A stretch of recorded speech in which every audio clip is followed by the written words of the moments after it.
Okay, now We are that's actually live. We are live. okay. Thank you very much. Welcome all to the Town of East Hampton Planning Board meeting of what is today, November 18th, 2020. We have a couple of matters on for site plan review, and then we have a few matters on to schedule public hearings and similar administrative type things. Before we do get started, I wanted to mention the passing of Robert Schaefer, Bob Schaefer, who was a member of this committee for I think about 10 years. When I was about 10 or 12 years ago, first a member of the committee, Bob, who's from Wayne-Scott, was really just a terrific resource. He's a great guy. I mean, I'm from Wayne-Scott, the CAC there, and I think he was a great guy, really funny and really very smart guy. And his judgment on these matters, on planning matters, was really sharp. I mean, he was the kind of guy who was, he would analyze an application very carefully and clearly, and his take on it was always his own individual take. He didn't go with what everybody else wanted necessarily unless he agreed with it. He really taught me a lot about the necessity of being independent thinking on this board. I know that his time on this board, I think it overlapped with Ian and with Kathy, if I'm right about that. And as I understand, Kathy, you have something you wanted to read or say about it? Yeah, Bob served on the, are you ready for me? Please, yes, I just wanted to mention everything. Okay, thank you. Yeah, I served on the planning board with Bob for a couple of years. Ian had more time with him than I did. But he had been on the planning board for 10 years when he retired, and we had a little get-together for him just to celebrate his public service. And I found this quote of Robert Kennedy's that I read at that gathering that I'd like to read now in his memory and his honor. So this is what Robert Kennedy once said, and I thought it applied a great deal to Bob. Few will have the greatness to bend history itself, but each of us can work to change a small portion of events. It is from numberless, diverse acts of courage and belief that human history is shaped. Each time a man stands up for an ideal, or acts to improve the lot of others, or strikes out against injustice, he sends forth a tiny ripple of hope, and crossing each other from a million different centers of energy and daring, those ripples build a current which can sweep down the mightiest walls of oppression and resistance. And I really felt that Bob's service to our community, which he took very seriously, and he was a very dedicated public servant, that he was that person. So rest in peace, Bob. We'll miss you. Yeah, thank you. Very appropriate. If anyone else wants to add anything about Bob, please feel free. Some of those guys we won't see him like again. And funny, he was friends with Olivia de Havilland, and when she died a little while ago, I thought about Bob's. He had a very interesting life. He knew a lot of people, and he did a lot of different things. So, like you say, rest in peace, Bob. So, all right, on to the more prosaic things. Vans and Marina. This is Eric. Is Eric here to cover this, or Joanne, are you going to do it? Joanne? Yeah, I'm having a hard time understanding you, Sam, or hearing you. Yeah, I'm here. Yeah, all right, I was saying we're going to do Vans and Marina. You're going to do that now? Yeah, with the 40-foot 3-mile harbor. So for the site plan. So if you're ready. Yeah, I'm ready. Okay. Is the representative from 3-mile from the Lands End on? I see Tyler here. Yeah, myself and Richard Whalen as well. Mr. Whalen, okay. And Rick. Two of us. Okay. All right, then, Joanne, if you would. Okay, this is an application to expand a recreational marina on Westlake Drive. I'm shown here outlined in blue. The applicants propose to construct a floating dock, which will accommodate additional boat slips, as well as a restroom, install a new sanitary system, remove and or relocate various accessory structures, revegetate, and provide additional on-site parking and drainage. The property is zoned resort. It's in a harbor protection overlay district.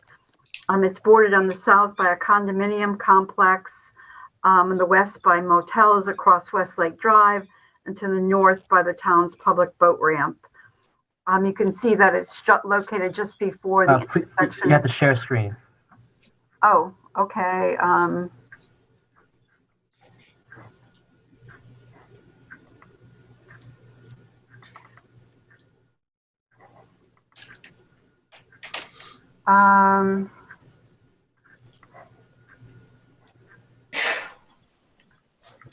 I've got a couple things up here, so I'm not sure what I'm sharing right now. We're currently seeing the ArcGIS. There we go. That's it. That's it. You see the aerial? Yes. We got it. It's not the property though. That's not, yeah, that's actually the other marina to the Oh, that's south. right. Oh. Is it? Okay. What's that? Yeah. You were there. It's right sort of in the middle of the screen there. Yeah, that's it. It's one part of it. There's 4 of them. Right? It's Yes. essentially all 4 parcels, yeah. Okay. 2, 3, and 4. There we go. All right. Okay. So the application was originally submitted in 2008. It was last reviewed in 2016, and a number of the issues that were raised at that time are still unresolved. The proposal is to extend the dock by adding a floating dock that's approximately 120 feet long and T-shaped. I'm going to put this is the site plan. Okay.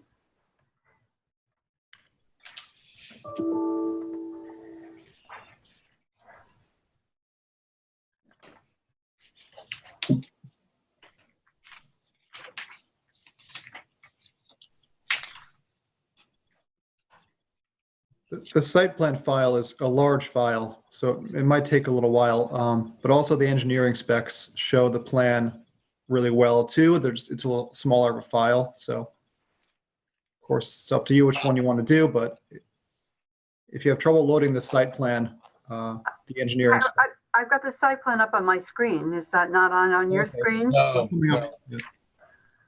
Yeah.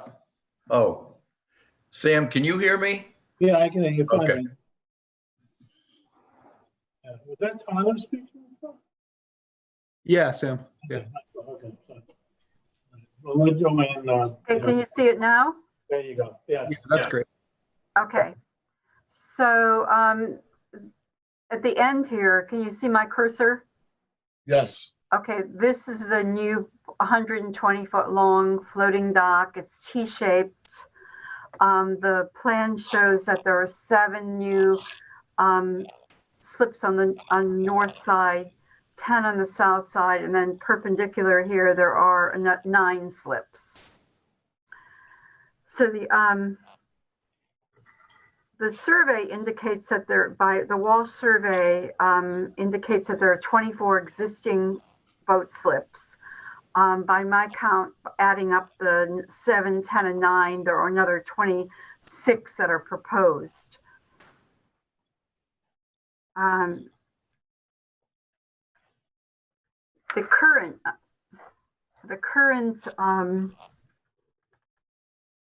configuration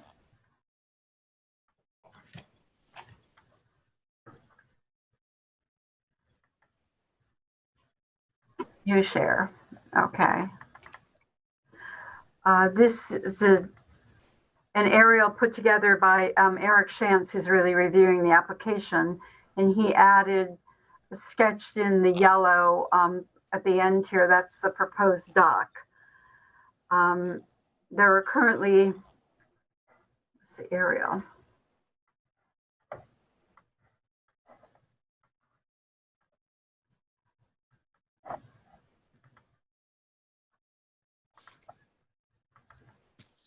Okay, currently there's a, are you seeing the aerial now? Not yet. Okay, at the end, Shifted. there's a, Not center framed. Yeah, we don't have what you have, Joanne.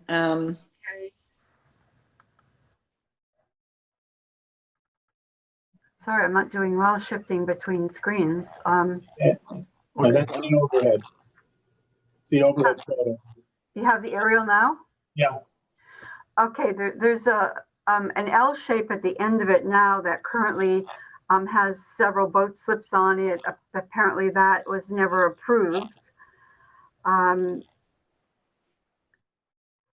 So it appears that the legal pre-existing number of boat slips is 24. The last time the board reviewed the applicant was requested to reduce the number of boat slips that were proposed at that time from 53. And they have reduced it to 49 or 49 or 50. I'm not sure which is the correct number. The proposed extension will result in approximately an extension of about 180 feet to the edge of a new lease area. And it may have substantial impacts on the navigation in Coonsfoot Cove and neighboring marinas.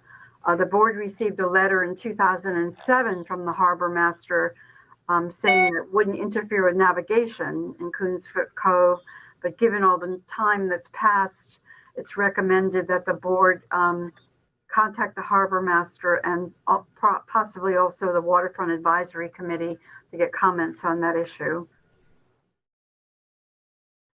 The existing dock, including the unapproved L-shaped extension and a portion of the approved floating dock, already exceed the area covered by the town's lease for use of underwater lands. The planning department is unaware of whether or not the existing lease agreement has been renewed. In 2009, it was noted that it had expired, and the applicant should clarify this issue. Additionally, the dock extension that's proposed at this time will ultimately require approval of the town board for a new or amended agreement to cover the additional areas of bottomlands. The applicant should clarify whether or not this has been discussed with the town board yet. We also need to have details provided about the dock extension, including the types of materials proposed, the location, number of pilings, bathymetry. And the proposed 9 additional boat slips at the end of the dock. I'm going to try to switch back to here. Are you seeing the site plan now? Yes. Yes. Yes. Okay. The nine slips at the end of the dock would have rooms for boats up to 55 feet long to get to the end of the lease area, where the maximum allowed for recreational marina is 60 feet. These boats generally have larger drafts, which can place propellers closer to the bottom of the harbor, increasing the likelihood of disturbing sediment. Such concerns are amplified in the Coonsfoot Cove portion of Lake Montauk, as it has generally the weakest tidal action of any part of the harbor. The applicant should clarify for the board at this time whether or not any dredging is anticipated to be needed should the dock extension be approved. It's anticipated that substantial additional dredging would be required. Significant concern will have to be paid to preventing either dredging or routine boat traffic from disturbing potentially contaminated sediment that can adversely affect all of Lake Montauk through tidal drift. And the dredging would require a natural resources special permit.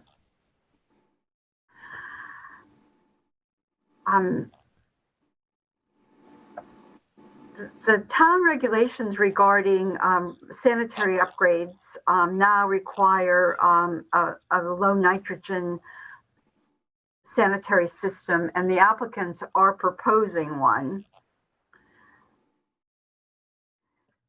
The new sanitary system provides nearly the maximum separation from the adjacent wetland boundary.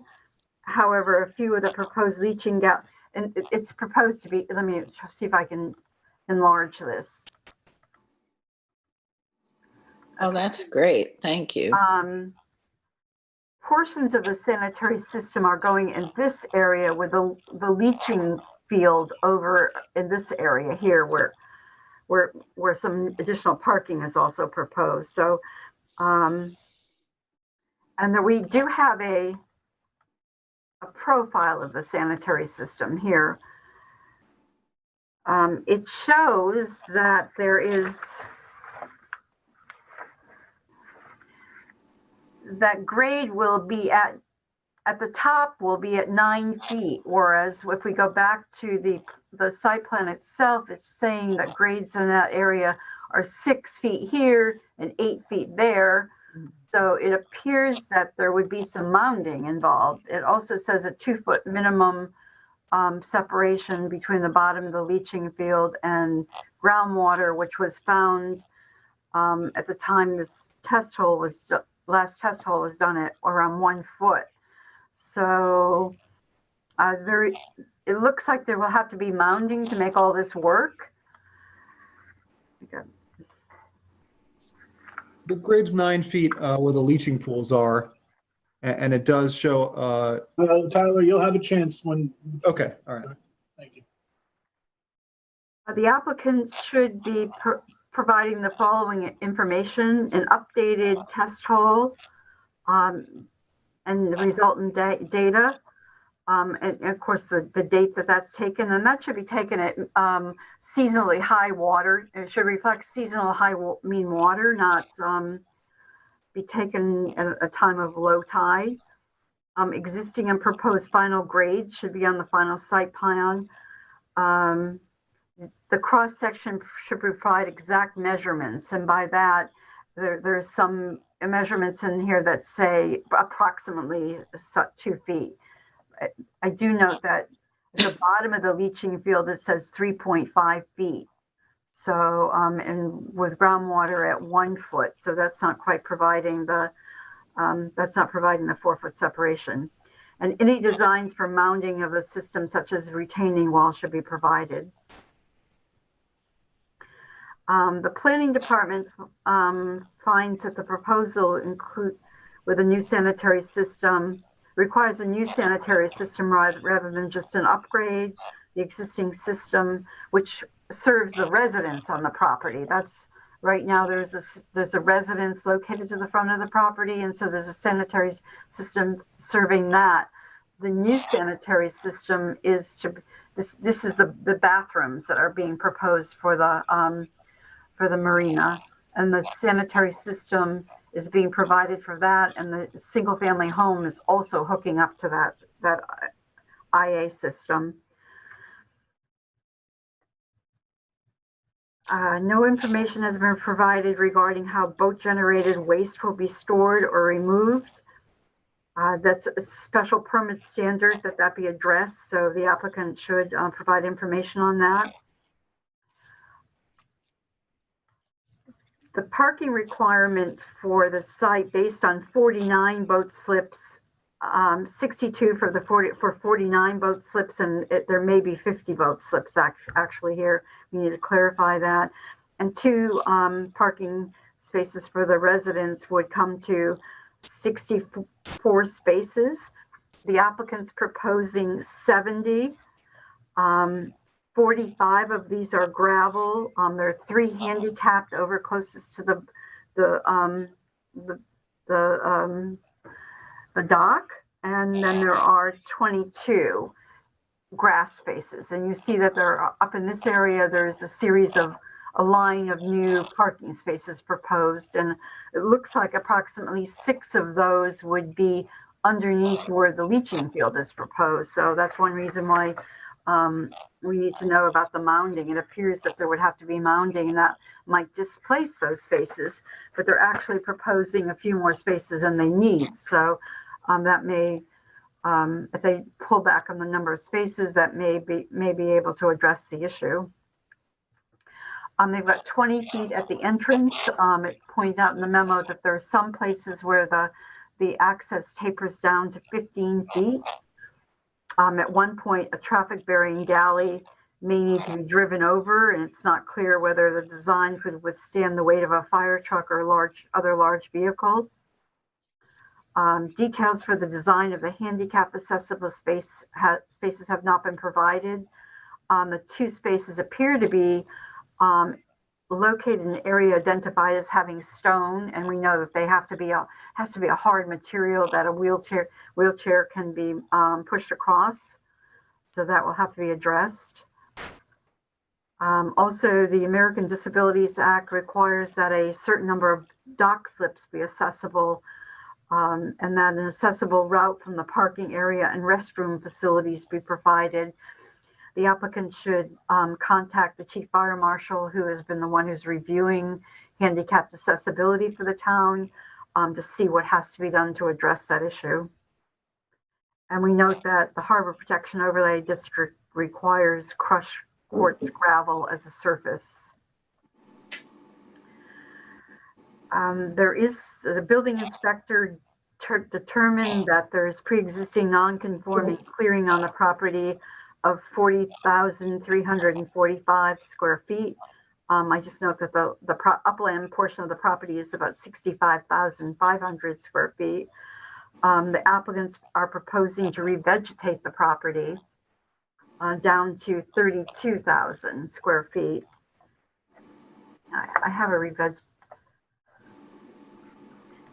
got a revegetation plan here. Page 3.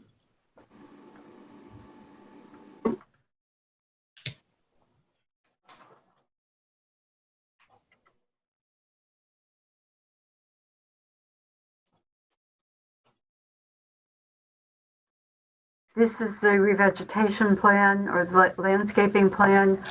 So make it a little bit larger. So largely what's being used is types of grasses, native grasses along the edge of the parking in this area, and then this finger here, and then up in the corner and along the northerly section of the parking area. That's all proposed to be vegetated mostly with types of beach grass. There is also some, so it's switchgrass, Pennsylvania sedge, little blue stem, and then there's also shadbush, groundsel, and northern bayberry, a few of those scattered in. They've submitted a lighting plan also that we need some additional information on, including Kelvin levels, the method of light control, and the mounting heights. And then it's noted that has also been a natural resources special permit submitted to the zoning board that was deemed incomplete, and more additional information needs to be provided for that. And I don't want to lose anything here.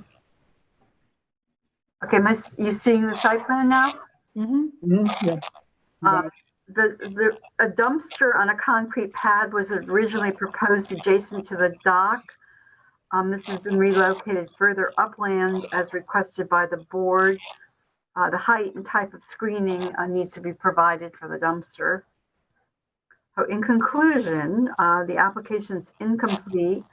The planning department's primary concerns are that the required 4-foot vertical separation to groundwater for the sanitary system be achieved, and the potential adverse impacts to navigation in Coonsfoot Cove by the extension of the dock an extra 180 feet into the channel be addressed. Joanne, thank you very much. Thanks for pinch hitting there. Appreciate it. Mr. Blomstrom or Whalen? Let me go first. Rick Whalen, the attorney for the applicants, Chris and Tanya Miller. I'm going to go over this as quickly as I can, and Tyler, if I omit something, Tyler Armstrong from Landmarks is with me as well, and he can supplement anything I miss.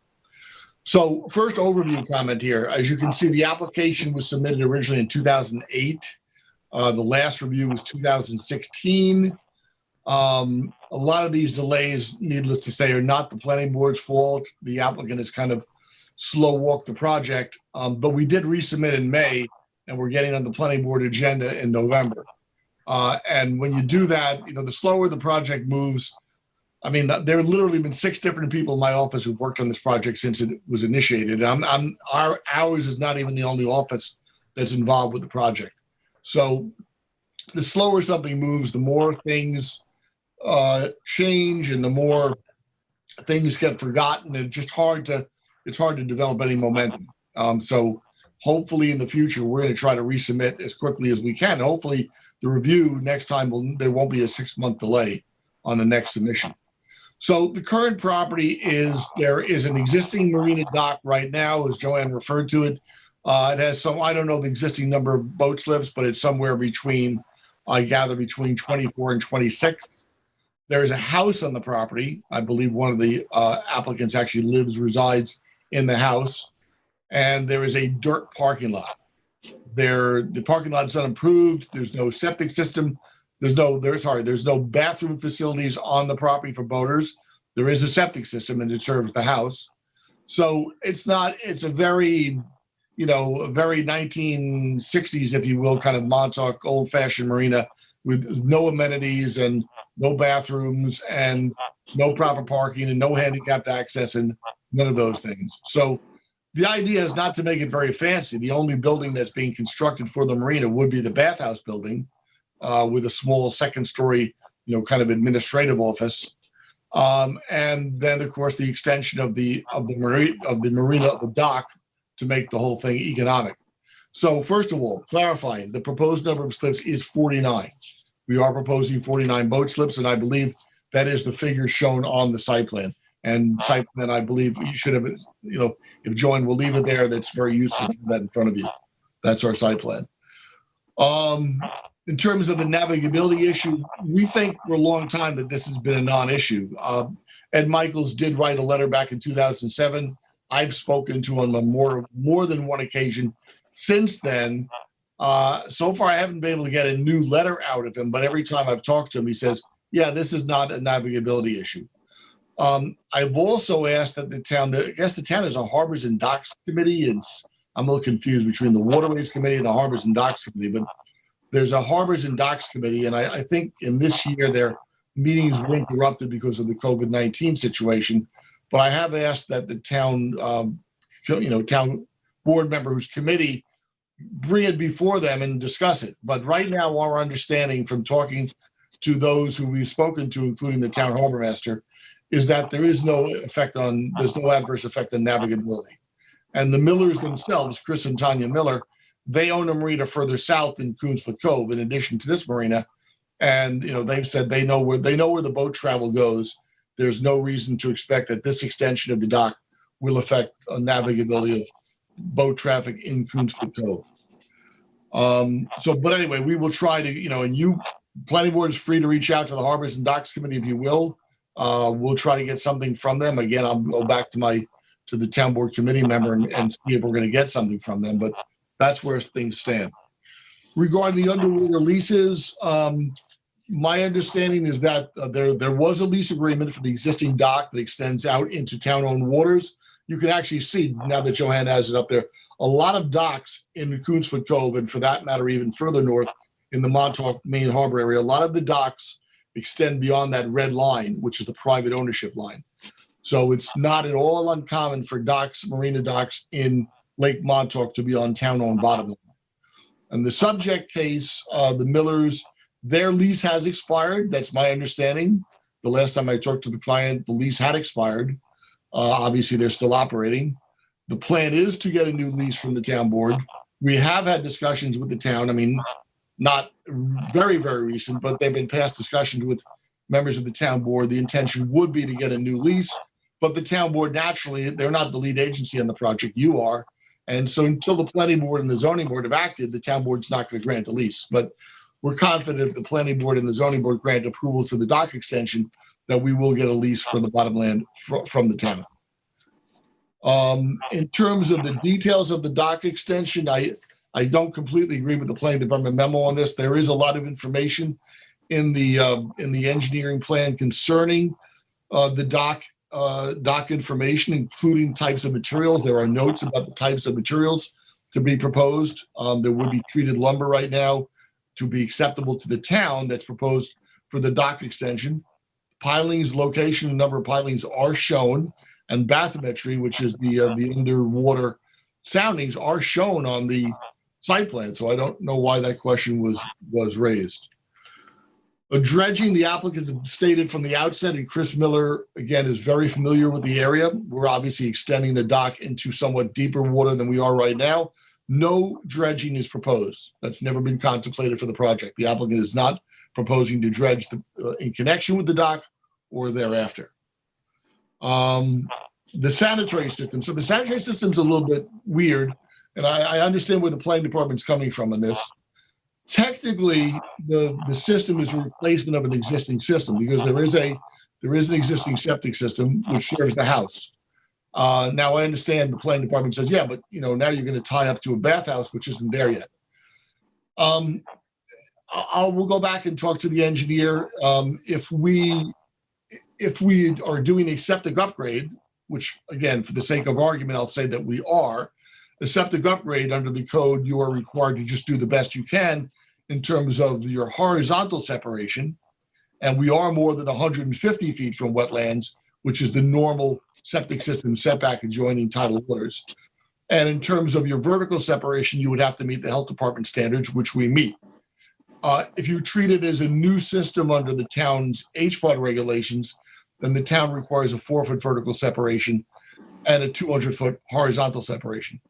The bottom line is we're either going to try to redesign to accommodate the vertical separation. We obviously can't get any further away from the wetlands. Right now, we're, I think, 161 feet away with the expansion rings in the gallery, expansion galleries. The actual installed system would be further than 161 feet from wetlands. But we will see whether we can gain additional vertical separation. And then, as Joanne indicated, that does implicate some of the proposed grass parking. And if we don't think we can do that, then we would seek a variance for the vertical separation to groundwater. I'm probably not going to, I don't want to get into a fight about whether it's a septic upgrade and whether we don't have to comply. We'll try to comply with those standards, and I think if we can't, we'll probably seek a variance. Some of the other information on the site plan that the planning department mentioned on page 4 is not being there. I think is there, but I guess we don't have the latest test hole information on there. We are showing existing grades. I don't know why. I don't know whether there are no final grade changes. Maybe that's why the engineer left them off.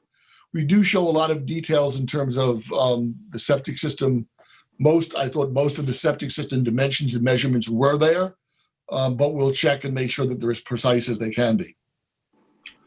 Boat-generated waste, as Joanne indicated, we do have to explain how boat-generated waste will be removed. Right now, I think at the current marina, there are no provisions made for taking boat waste from the boat. I assume they go to a pump-out station elsewhere in Lake Montauk.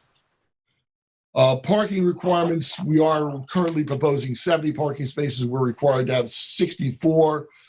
Some of those grass parking spaces, as I just mentioned, those could be affected if we had changed the vertical separation for the septic system. Currently, it does not involve, it's not proposed to use any retaining walls. But if we had to try to meet a 4-foot vertical separation, that might change. So we'll have to take a look at that, and we'll come back to you with I presume, with a revised plan for the septic system.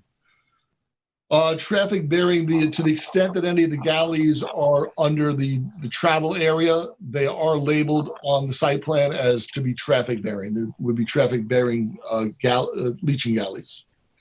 The ADA requirements, obviously the applicant is intending to meet the ADA requirements. The site plan does show an ADA accessible pathway from the handicapped accessible parking spaces, and actually from the what do you call it? The bathroom house, from the bathhouse to the dock itself. So maybe we need to show a little bit more detail about that, or talk to the fire marshal to clarify that we know what we will have to do. But it is intended that the access from the bathhouse and from the handicap spaces to at least some of the slips on the pier will be handicapped, ADA compliant, handicapped accessible. We will change the notation on regarding the material for the parking lot to indicate it will be crushed quartz gravel. Lighting plan, there are several elements that Joanne mentioned in the memo that we have to clarify or correct in the lighting plan. We will do that. There are 4 things. We'll take care of that. The ZBA application, as I said, because of the unclarity about the code, right now we have not applied for variances for the septic upgrade, because if it's an upgrade as opposed to a new system, we would arguably not have to comply with the HPOD requirements. But my guess is that we'll probably try to comply, and if we can't, then we'll probably seek a variance for what we can't do. Dumpster screening material information will provide that. And I think that's everything. But I would like to emphasize, just to hit the 2 points that the planning department emphasizes at the end of the memo. We don't think there's any effect on navigability here. We've already had that verbally on multiple occasions from the town harbor master. And in terms of our septic capacity or septic compliance, whatever we're doing, in our opinion, is an upgrade over what's there now, which is a non-compliant septic for an existing residence, and no septic, no waste room, no bathroom facilities at all for the people using the existing marina. So we will come hopefully as close as possible to the HPOD standards. And if we can't quite get there, we may need a variance, for example, for our horizontal separation. But, those are the 2 issues the planning department emphasizes, and we're confident we'll be able to address those. Could I just make one comment, Rick? The site plan clearly shows that you're proposing 26 slips. So if you've got 49, that would mean the existing number is 23. So in order to avoid confusion, I'd recommend that the spaces be numbered on the plan so that we know that there are 49 in total. Okay, the slips be done. Slips, yes. Sorry. Yeah, we'll do that. I mean, it's clearly the site plan says 49 are proposed. I don't know whether the issue is because of the overlap between what's existing. Maybe there's an issue where the overlap, where the existing dock is, where the new dock is hitting the existing dock. But we'll clarify that. Just for the record, the proposed number of slips is to be 49. The best thing would be just to number them on the plan. So Yeah, I think that makes sense. I don't see a reason we can't do that. Yeah, we can do that. Tyler, did I miss anything? No, that was great. I'll note that the special permit standards for a recreational marina do require a restroom facility for the users. So that is really why the restrooms proposed. Like Rick said, it's not to make it fancier or anything. It's really just to be up to snuff.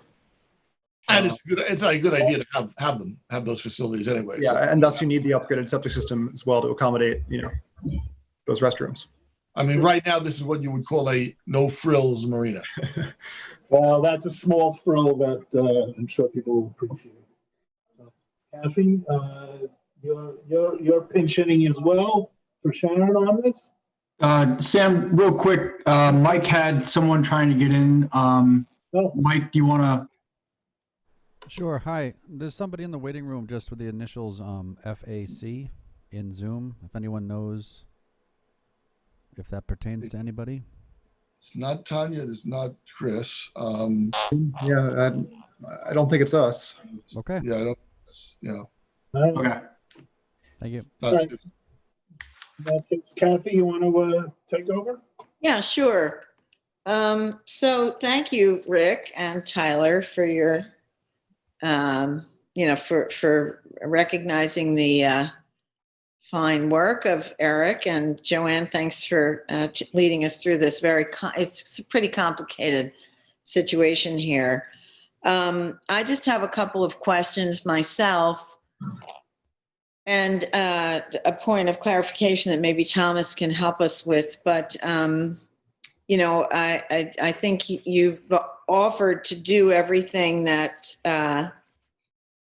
clarify all the issues that were asked of you in the memo to clarify, to validate the number of slips. And I think Joanne's recommendation to actually number them would, help. What we're finding is when these things are clear on the site plan, when we have to go back and review them, if there's any further development, it makes it much easier to have a record of it that's accurate.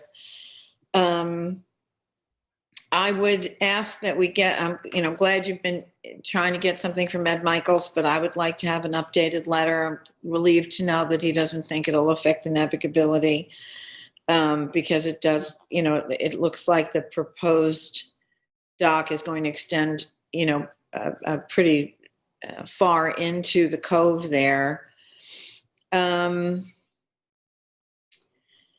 With regard to the, I wonder if you have a C of O for this. I think a certificate of occupancy for this would be helpful to have in the file. There is a note that the property does not have a current CO, and Does it have any CO at all? I don't know when the last one was. I have the property card here. Let me see what that says. Okay. Well, if we don't, I'm just saying we can put it in the file. It just helps us, these are landmarks from, no pun intended, from which to, gather information going forward. Let's see, we're going to revise opinion. And I'd like to get an opinion from the Water Advisory Committee too, or as Rick was saying, the Harbors and Docks Committee. I know that's a little bit of a foggy issue, but we can maybe put that in the follow-up letter, and then we can stimulate the town board liaison for that to help us get that information. And then you've explained that the lease has expired and that the town will not renew it until the site plan is approved and you've achieved the variances. So that explains that limbo. Have you contacted you have contacted the town board, right? You said that, Rick. Yeah, not actually with regard to extending the existing lease. Oh. Not really my responsibility on that. It was more, are they willing to grant a lease for this extended dock? Because if they weren't, then what would be the point? Well, exactly. But they've always indicated that if the planning board and zoning board approved the dock extension, they would grant. Yeah, that makes sense. Okay, I just wanted to make sure that was on the to-do list. One thing that we'd like to know, and perhaps you discussed this and I missed it, but what materials will be used for the docks, for the pilings, et cetera. This is in the Harbor Protection Overlay District, and it's a fairly strictly governed zoning district. I guess we don't need dredging, right? You've indicated that right, all the time. No dredging. Yeah. No dredging. I think we do. Sorry, I was going to say the applicant even made sure to, in the site plan, you can see in the southern part, the slips there are very short to accommodate much shorter boats, because he recognizes that there are some shallower depths to the south of the existing. Yeah. One thing that we worry about is, because Coonsfoot Cove has the least tidal activity in there, it has, greater amounts of, I don't want to call it toxic, but the sediment there could be not great, and it could get churned up. As you stagnant, right? So there's more, as these propellers come in there, we don't want that to become a problem with the water. So I think proposed or plan to be needed. Sorry.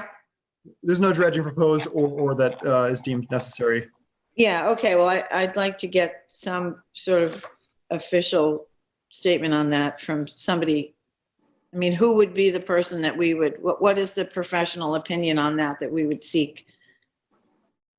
I assume the harbor master. Okay, all right. So we'll include that in our request from Ed, that, it's not going to impede navigability and that dredging is unnecessary for the, because I worry about the draw on these bigger boats that are out further away. They sit down lower in the water. So we will need an updated test hole data. I feel that's going to be important. And any of the design for the mounding of the system. I do want to ask about, there was a conservation easement that was on the 2016 submission. I Right. don't see that on this one. Have you? Yeah, actually, I forgot to address that.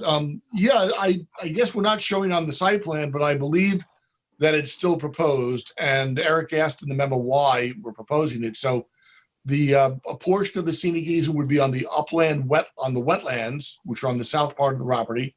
Right. Obviously, that's to give a permanent legal protection to the wetlands. Right. And also then it extends into the underwater land area that we own south of the existing dock. And basically what that would do is it would prevent any future construction, any dock construction in that area.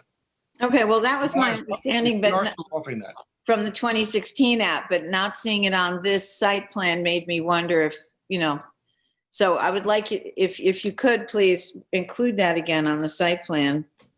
Because I think that'd be great. I mean, I don't know that you could build there anyway, but it's not a bad idea to preserve it.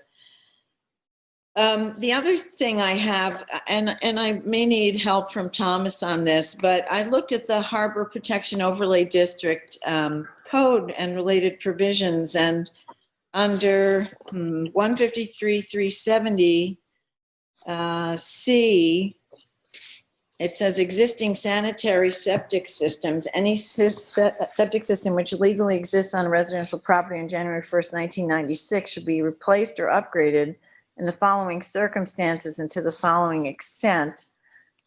1, every septic system regulated by this subsection shall be replaced or upgraded if a natural resources permit is required for work to be performed on a lot or parcel containing the septic system, and if the work to be performed will increase the habitable floor area of a principal building on a lot or will increase the number of bathrooms within a building on the lot. So I think you will need a new septic system. I don't see that I think the Harbor Protection Overlay District requires that. Two comments. Say again? Two comments on that. Number one, you're actually referring to 255-3-75C. Oh, well, I've got the wrong numbers, I guess. Yeah, it's 75C. Yeah. We would like that to apply to us because it makes it very clear. And if we're upgrading under that provision, then we are only obligated to meet 150-foot wetland setback, and the minimum separation vertically is what the health department requires. The problem is that particular section, and I'll let Thomas review it himself, but that particular section only applies if you're dealing with residential property. And our site is not residential property because a single family residence is not the only principal use on the property.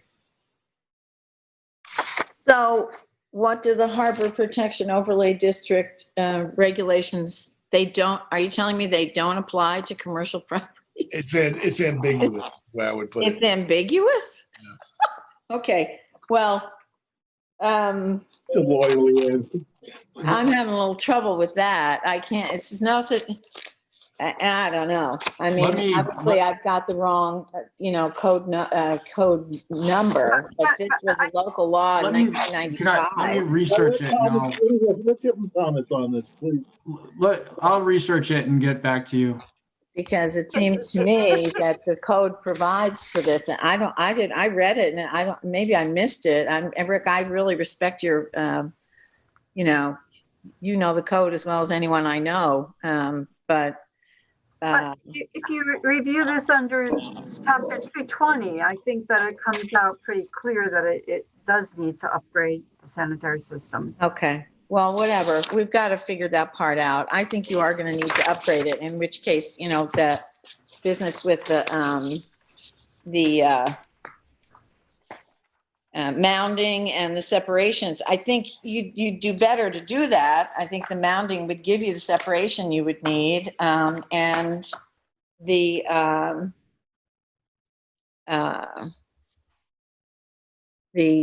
septic would be, it would be in service of the waterfront there.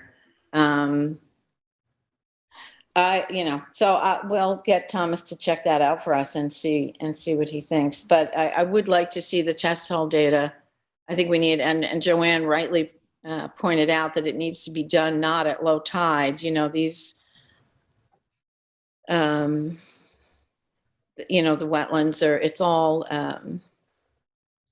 There's a lot of fluctuation. volatile. It's a volatile, you know, needle. It moves a lot. The needle moves a lot in terms We of what. agree that we need to update the test hole data. Okay, great. That's good. Okay. I think I had something else, but it's eluded me at this moment. But I'm willing to let others go now and try to remember. Okay. Well, listen, you pinched hit, so, you know, thanks for coming in on short notice. So there's a lot to digest in this, and as was pointed out, has been hanging around for quite a while, 12 years. So why don't we start on the left side, Ed, if you would, if you have any comments or contributions, questions, etc. Ed? Oh, you're starting with me, did you say? I'm sorry. Yeah. Okay, you're fading in and out a little bit on my end. I'll lean a little closer into the mic. Okay. Yeah, no, Joanne, thanks for reviewing Eric's very thorough memo on this, and Rick and Tyler for your responses. It feels to me like all the issues have been identified here. I mean, Kathy's review of this was extremely thorough. I don't have a great deal to add to it, but you know, I will say that, you know, overall, my impressions of this project are that it really could be a net gain for everyone, for improvement to a situation here if it's not terrific now. I very much like the fact that this is a very low key, as you've described it, you know, addition of these slips. They're not looking to make this into a really fancy marina. You know, I like that it's going to be sort of Montauk-y. I like that. I like the idea of this conservation easement very much. I think, you know, everyone, I think, is very aware of what the issues here are. The key one to me is resolving this issue about the IA system and, you know, which regulations we need to comply with. But it feels to me like you're, you know, ready, willing, and able to do the right thing about that. I think some parcels are easier to work with than others to meet setback, horizontal and vertical requirements. And it sounds to me like you're going to do the right thing on that. Once we clarify what has to be done by code. And the rest of the issues, I don't think we need to repeat them again. I think you've all covered them very, you know, sort of adequately. So that's kind of where I stand on it. Okay. Thank you, Lou. Lou? I think Kathy did a great job. I mean, this application is more about having a to-do list, as she put it, and she went very systematically through all the points that need to be clarified. There's just a couple of things that I would add. With regard to the sanitary system code requirement, if I remember correctly, this is one item that I had looked at, not with regard to this application, but with another one many months ago. And if I'm correct, the code does not, it only mentions residential areas with regard to the HPOD requirement, and doesn't mention commercial. So I think there is a bit of a gray area there, or an area where the code needs to be clarified. But in any case, I think, you know, Rick had mentioned that they are willing to upgrade the system, which I think is necessary, and something that for just all intents and purposes should be done.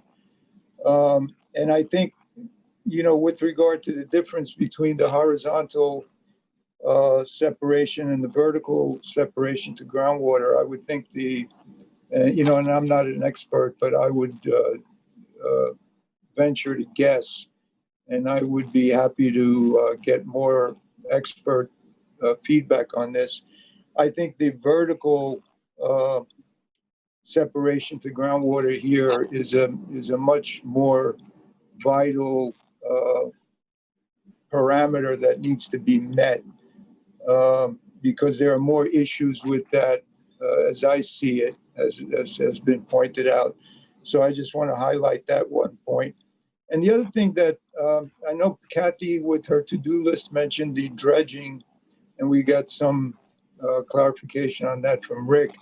But the one thing that that Joanne had mentioned, which Kathy did not, is the potential or the danger of those outlying bigger boats with their propellers disturbing the sediment, touching the sediment itself and disturbing it.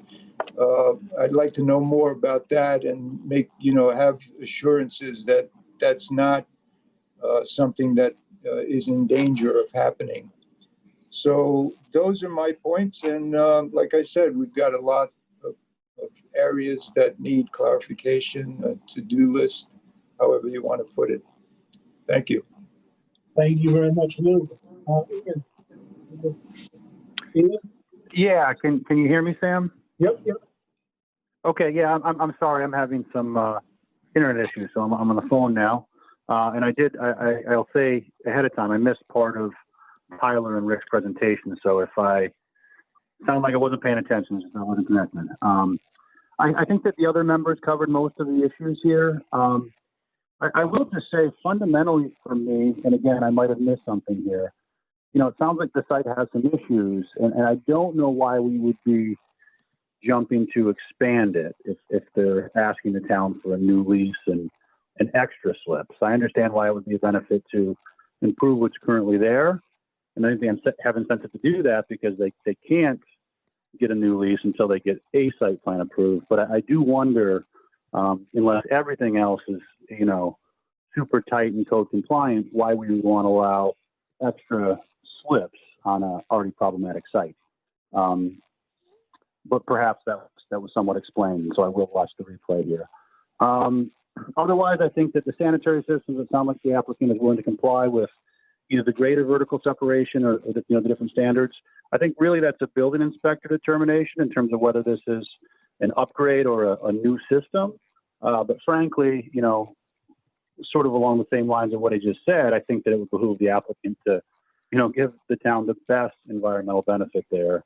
And it sounds like they're willing. Otherwise, I think the harbor master obviously would be key here if we do determine to, support the increased number of slips and the town gives a lease. I would want to know from the harbor master that A, it's not going to hurt navigation in the cove, and B, it's not going to damage the bottom lands at all. So again, I think the other members probably did a more thorough job than me, but those are my initial comments. Thanks. Thank you very much. And I guess that leaves Randy. Randy? Is Randy on? Is that Joanne pulling that section up? Oh, sorry, you're seeing that? No, it's good. It's good. Well, I'll just read it to you. Okay. It's 210 says that if it requires under 5, all non-residential properties that require site plan review pursuant to 255-630B 2, 4, and 5.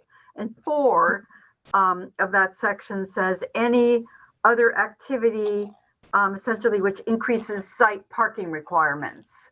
So if they're adding slips and it increases parking requirements, I read that to be that they're required to do the sanitary upgrade.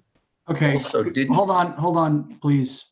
We also need to look at, I think it's the HPOD section 255-375C. Please just give me a chance to research it before we get into this. I've looked at this section today shortly, but I haven't had a chance to fully research it. So can we just do that and let me do that, have an opportunity to do that before we get too far into that? The other point, I think, is that aren't we talking about a cesspool here? The existing situation is a cesspool, which also makes it more important that it be upgraded. I don't think it's optional if you're using a cesspool. And that is that, I don't know if Rick or Tyler could address that, but that's what let me clarify. It sounds like the board is talking about that we're debating whether or not to upgrade our septic system. We're not. We've been proposing from the very beginning to upgrade and put in a a low nitrogen septic system. That's not even a debate. We're proposing a full low nitrogen new septic system. The question is whether or not we are obligated to comply with the 200-foot separation to wetlands, which is an HPOD, as opposed to the normal 150-foot setback. No, we can't meet a 200-foot setback. We can meet a 150-foot setback. And the other question is whether we have to design the leaching galleries to be 4 feet above groundwater versus 2 feet, which is the health department requirement. Those are the issues. But there's no question. We're proposing a brand new low nitrogen septic system. And Rick, that'll obviate the whole question then? Is that what you're saying? What's that? That's going to obviate the whole issue? Is that what you're... Well, the technical question is simply whether we will need a variance to do that or not. But the issue is the separation of whether it's 200 feet or 150 feet. And the code, I think, says that you need a 200 feet separation if you're in an HPOD area. However, when it says that in the code, it only mentions residential areas are obliged to do that. This is not a residential area. So the question becomes, where in the code does it require the same 200 feet for commercial properties? And I don't think it does anywhere in the code. But like Thomas says, let him research it and find out. I think that's the gray area. Also, I think we could, I could get behind a variance for the separation, for the 160 feet from wetlands, but the separation to groundwater is more concerning to me. That's the exactly part and that's why I brought it up, is just to say, I think if you mounded it, then you would have a better chance at meeting that 4 foot separation, which is basically a minimum, in that really sensitive area there. And, sometimes the planning board is asked if they support a variance for, that goes before the zoning board of appeals. And that would be one I would have trouble supporting, because it's, that area is so influenced by the tidal, movement of the water, and the separation to groundwater is so critical for the proper treatment of the, septic flow. So that's why I was bringing it up, that you need a new septic system, but to my mind, it needs to fit the requirements of the septic system, which is the 4 foot. That's my big issue, is the 4 foot separation to groundwater. Excuse me, Chair, if I may. This is Mike at LTV. I'm just having a technical issue. Joanne, if you could please stop your screen share. It's just a big black screen. Yeah. That'd be helpful. Thank you very much, Mike. Just for the viewing audience at home, too. Yeah. Thanks. Appreciate it. Yeah, we have everybody. I didn't mean to cut you off, Randy. Did you have any comments? So on the aerial, you can see that there's vacant land to the north and south and east. So that, I'm not sure exactly of the status of that, but I'm just looking at it in terms of what might also come in that area. I don't know if we can bring up that site plan again, but there's a floodplain running through the site. I think it's in, I can't really read it, it's too small. I think it might be elevation 7. It looks like it includes a lot of the parking lot and the drainage.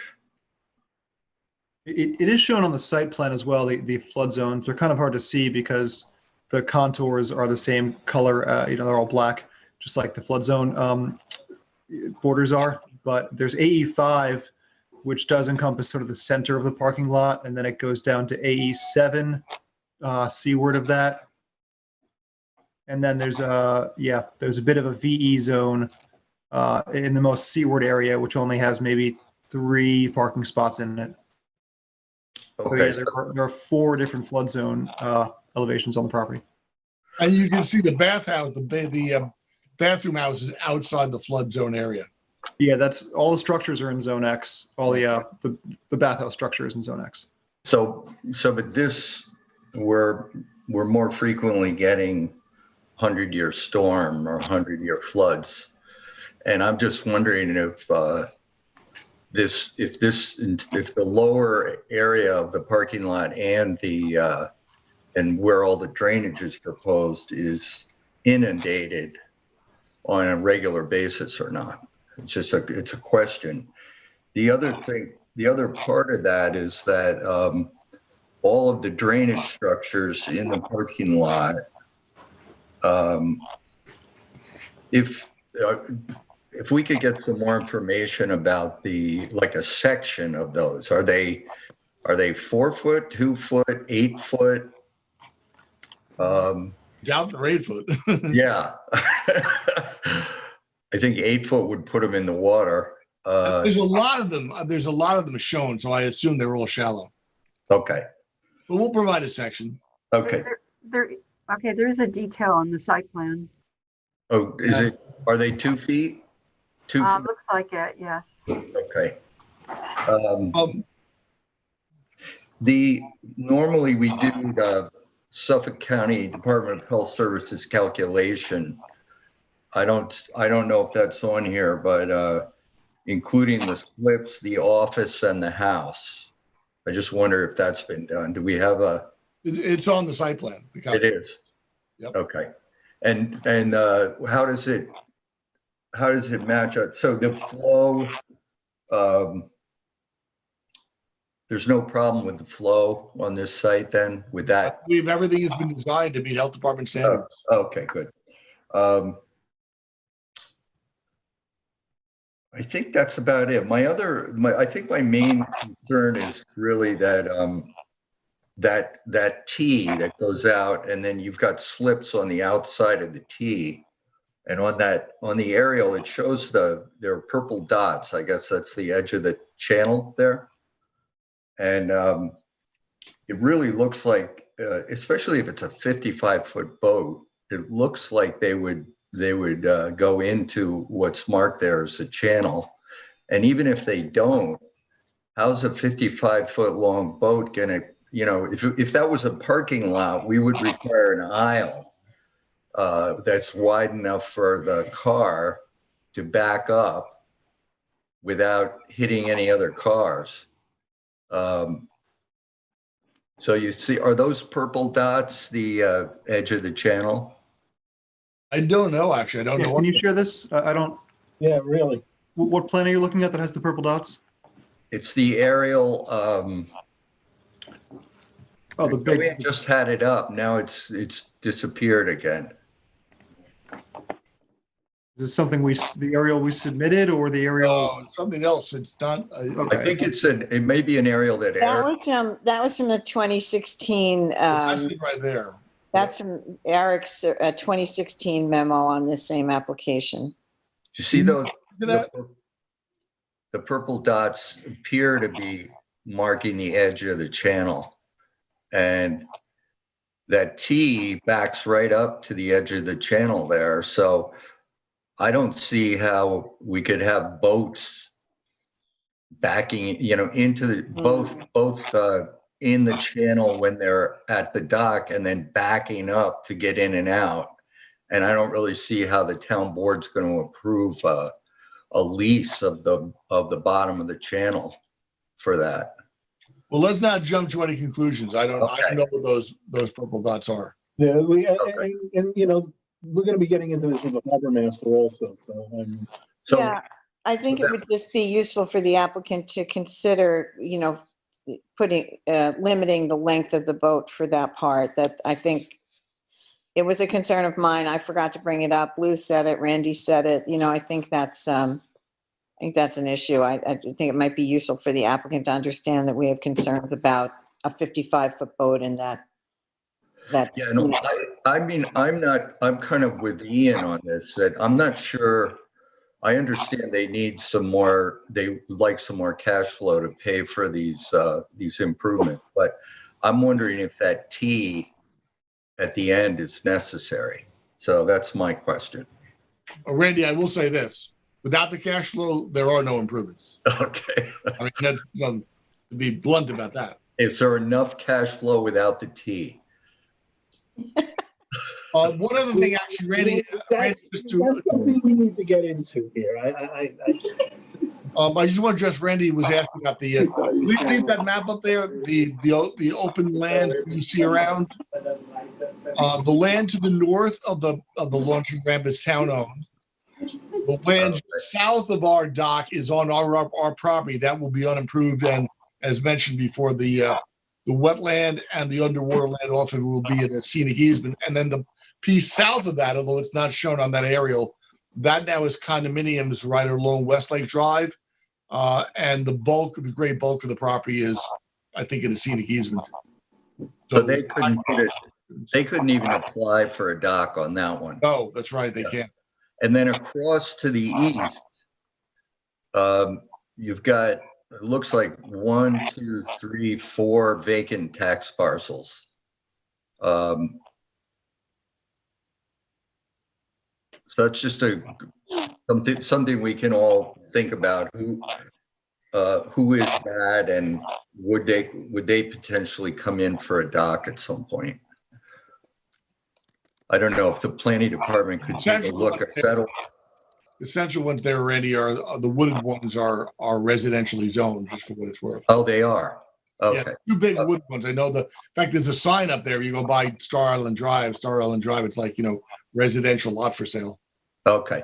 So that would take care of that concern. I'll just note that the T area that's being discussed, the dock extends further out into the water to accommodate those large boats. They can reach, a deeper water there. So that is sort of meant to mitigate that concern of the water being too shallow for larger boats that might disturb the sediment. So it's kind of a catch-22 there, where you have this T extending out further to accommodate the large boats, but with deeper water. So if you cut that out, you wouldn't reach as deep of water to accommodate the large boats. So we'll discuss that with the applicant, but there is a reason why that T exists and why the larger boats are put that far out, so that they don't disturb sediment too far inshore. Right. Well, that makes sense, but maybe they could consider either not doing that or diminishing the number that they have there. I don't know. I think there's a navigability issue, frankly, but we'll learn that from the harbor master. If you look up north, the docks up there are pretty close together. The channel between them is much narrower than the channel would be with the proposed dock constructed here, given the amount of space to the east there. Right. But did they have boats that size that dock there? I mean, I don't ever go out onto those docks, so I couldn't say. That's a fair question. Yeah. It's really just the size of boat. I wouldn't even object as much to the T if the boat, the size of boat they were going to lease to was, significantly shorter. But again, Right. I know Eric notes that 60 feet would be the max there, and he's asking for 55-foot boats there. So it is under the maximum. Yeah, but I totally understand your concern, Kathy. So it's close. Thanks. We'll ask the applicant about that. I think at the end of the day, though, a lot of these questions are going to be addressed directly by the harbor master. And, I'm going to go into the questions and let's see if anybody has anything else. And that's our very first, the first issue that we have. Randy, you didn't have anything else, did you? Nope. So, I mean, it seems like we have a lot of open issues that that I'd like council to address, including also the whether this is there's a residential lot here. I mean, I'm not really satisfied that that's been decided finally. And I'd like to hear from council on that and the whole HPOT issue. But, the first question we have is, does the board wish to contact the harbor master or any other party at this time regarding the potential impacts on navigation that may result from the proposed extension? And I don't think anybody on the board is going to disagree with that. Anyone? Nope. I don't think so. No. Should information pertaining to the design of the floating docks and the pilings be submitted? Yep. Sam, Yeah, Randy, I'm sorry, go ahead. But the question, so I'm wondering, what question are you going to ask the harbor master? Well, navigability is I think what it's really all about, unless anybody has any other. And Well, also I think we should disturbance ask. of the sediment. Lou and Kathy both going to say something. Oh, and then Kathy, go ahead. No, just with regard to the letter to the harbor master, I don't know if he's the guy to ask or if that other harbor committee is the one to ask with regard to the disturbance of the sediment and the dredging that they claimed about. I think we've got a couple of tangents there. It's Lou, I think we lost you. Lou froze. Lou froze. We want to know if there's any potential interference with navigation, assuming what the applicant is requesting, which is that the T with the possibility of putting, I think it's 6 55-foot boats. It's nine. Yes. So that's important that we say 9 55-foot boats. Yes. Yeah. I think we have to be specific about what our, I think the memo should be attached and maybe a copy of the site plan, but. And then also Lou's point, and does the harbor master think it's realistic to think that if we allowed 9 55-foot boats at that location, that no dredging would be necessary now or in the future? Yeah. Sam, maybe when you compose the letter, you can send it around to us so we can take a look. Yeah. To make sure it's addressing the things that we were bringing up. Kathy, I'm gonna just, rather than everybody, I'm gonna leave it to you because you're the committee on it, at least for now. Sorry, I couldn't hear what you said. Rather than running it by everybody, I think I'd rather run it by you because you're the committee on this. That's fine. Perfect. Yeah, that's good. That's fine. A logistical mess. Okay. All right, so we'll do that. So Can we get a copy of it when it goes? once the letter goes out, it's in the file. So it wouldn't be anything to see it. I just think Sam, that question also asked, I think, any other, if we should ask anybody else any questions, I do think we should ask the chief building inspector about the sanitary system as to whether this would be considered an upgrade or a new system because it's a new use. Yeah, I agree with you. I agree with that. I mean, like I say, there's a number of issues that we have to go and refer to the experts in town on this. And, there's a long list. Yeah. I'm just answering that question directly. Hold on. So on the sanitary issue, because we're trying to not refer everything and overwhelm the building inspector, I think let me look at it first. And if we have a clear answer and Rick is in agreement, then we can move on. If there's some dispute or if we feel like we need a determination from the building inspector at that point, then I think the appropriate thing would be to refer it to her then, not to. That's a great suggestion. Yeah. Refer it to her immediately. Let me ask you a question, Thomas. Do you think that this is something that we should? Well, I want to know whether or not the applicant has an issue with that in the first place before we go to the building department, because I want to make sure that when we go to the building department with these questions, and I think that we're the ones who need to be asking the building department, not the applicant. That the issue that we're raising with the building department, if we do, is something that the applicant. I don't know if disputes is the right word, but let me research the issues that we've discussed and talk to Rick and Tyler, and then we'll get back to you. I'm not going to just, we'll speak and make sure that we understand each other. And then if there's still an outstanding issue or something that's disputed, then I think that's the appropriate time to involve the building inspector. All right, that's fine. That's fine. Okay, the next one is, well, actually, did we get, I think we all agreed on the information pertaining to the design of the floating dock and the pilings. That's pretty obvious. Yeah, we've asked that. Mhm. Yep, okay. Should information pertaining to the design of the sanitary system as outlined above be submitted, and that's, okay, that's what we're in the middle of right now. Does the board find, now here's one directly for us. Does the board find the grass parking acceptable, and are the additional 6 spaces beyond the minimum requirement necessary? That also might be affected by the septic system answer, because we Yeah, have. exactly. That's what we've been saying. Yes. Do you want the extra 6, Rick? Or do you? I would think we probably would prefer to have them if we had the option, but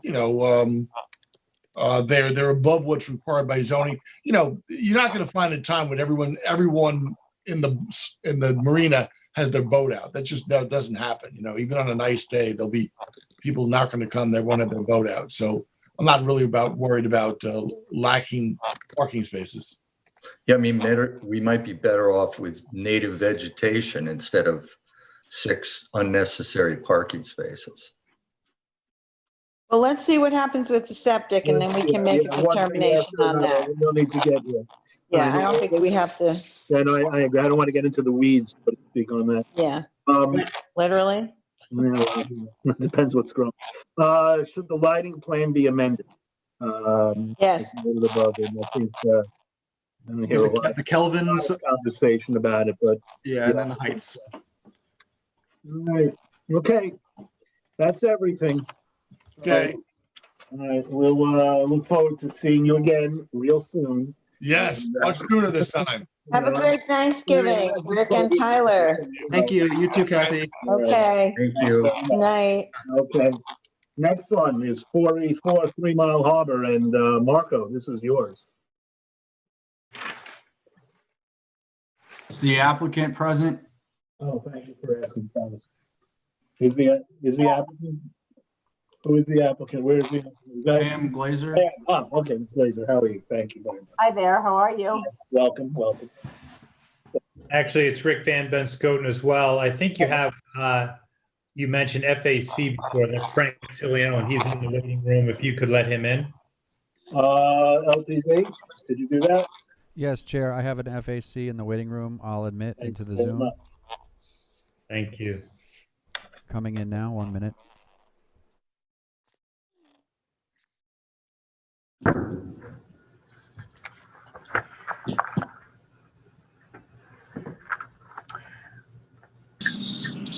So everyone can see the share screen. Yes, we got it in beautiful color.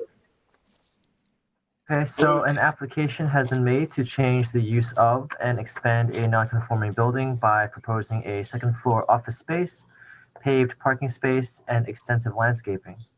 The project consists of 6,834 square foot first floor retail space for a wet retail, and a 4,000, which is a market, and a 4,258 square foot second floor office space. A total gross floor area of 11,092 square feet. A separate loading zone, revised parking lot circulation, and landscaping along 3 Mile Harbor have also been proposed. The initial project proposed an underground parking garage and second floor apartments, both of which have been eliminated. The parcel is zoned neighborhood business, cleared of naturally occurring vegetation, and borders along a residential zoning district to the south and east. I'm just going to zoom in into the building, and you can see that there's one access way here. This is the parking lot where it goes in a circle. There's a second story addition. It sticks out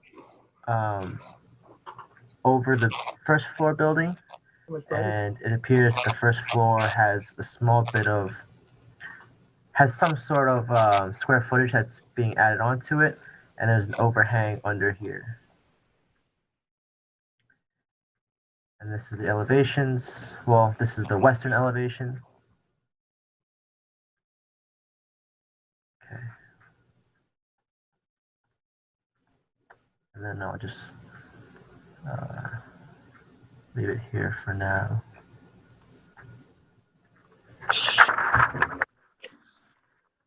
So the maximum permitted building coverage is 40% or 13,985 square feet.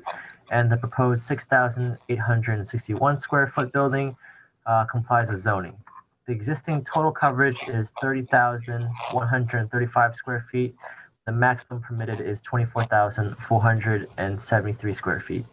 The new application indicates that the proposed coverage is 27,161 square feet, which remains above the maximum square footage permitted, although reduces the current non-conforming coverage by roughly 3,000 square feet and would not require a coverage variance due to its reduction from their current non-conforming numbers.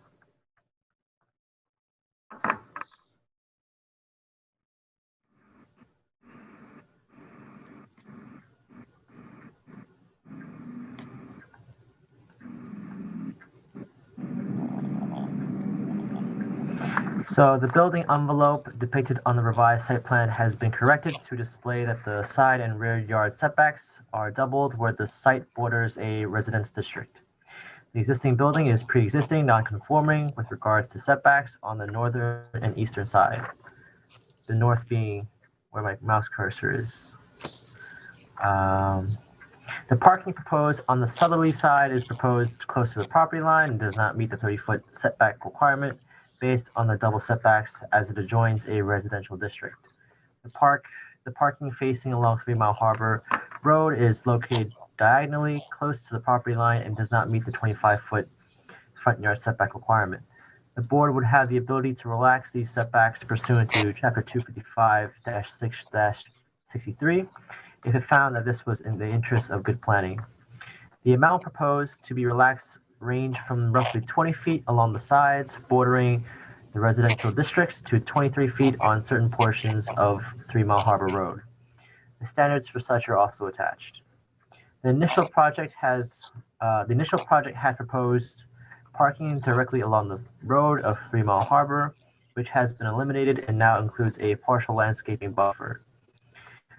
It should be noted that a portion of the landscaping will need to be approved by the Suffolk County Department of Public Works. Parking calculations provided on the plan indicate that 58 spaces are required. However, it is noted that 59 spaces are required pursuant to Chapter 255-2-45 of the Town Code, 37 for the retail use and 22 for the office. The revised plans show that there are 49 spaces. However, there are only 47 spaces that meet the required aisle width of 24 feet as needed pursuant to Chapter 255-11-43. The 2 spots with slightly less in width requirement are 24 and 25. In total, a variance of 12 parking spaces would be required for the proposed project. The revised proposal has additional parking spaces compared to the initial proposal, although it is short of the minimum number of spaces required. The revised site plan has proposed 1 access point, enter and exit along the property line facing 3 Mile Harbor Road, and a 1-way traffic flow within the parking area. This access point is located roughly where the existing point of access is located on the southern side of the property. The northernmost existing access point has been eliminated to maximize the distance between the drivers and the nearby traffic intersections of Oakview Highway and Jackson Street, which undergo heavy seasonal and commuter traffic. The revised landscaping plan has proposed plantings along the front of the property line facing 3 Mile Harbor Road. A portion of the plantings is proposed on County Road 40 and will require approval from the Suffolk County Department of Public Works. Additional landscaping has been proposed along the sides of the property bordering residential districts, which are along this side.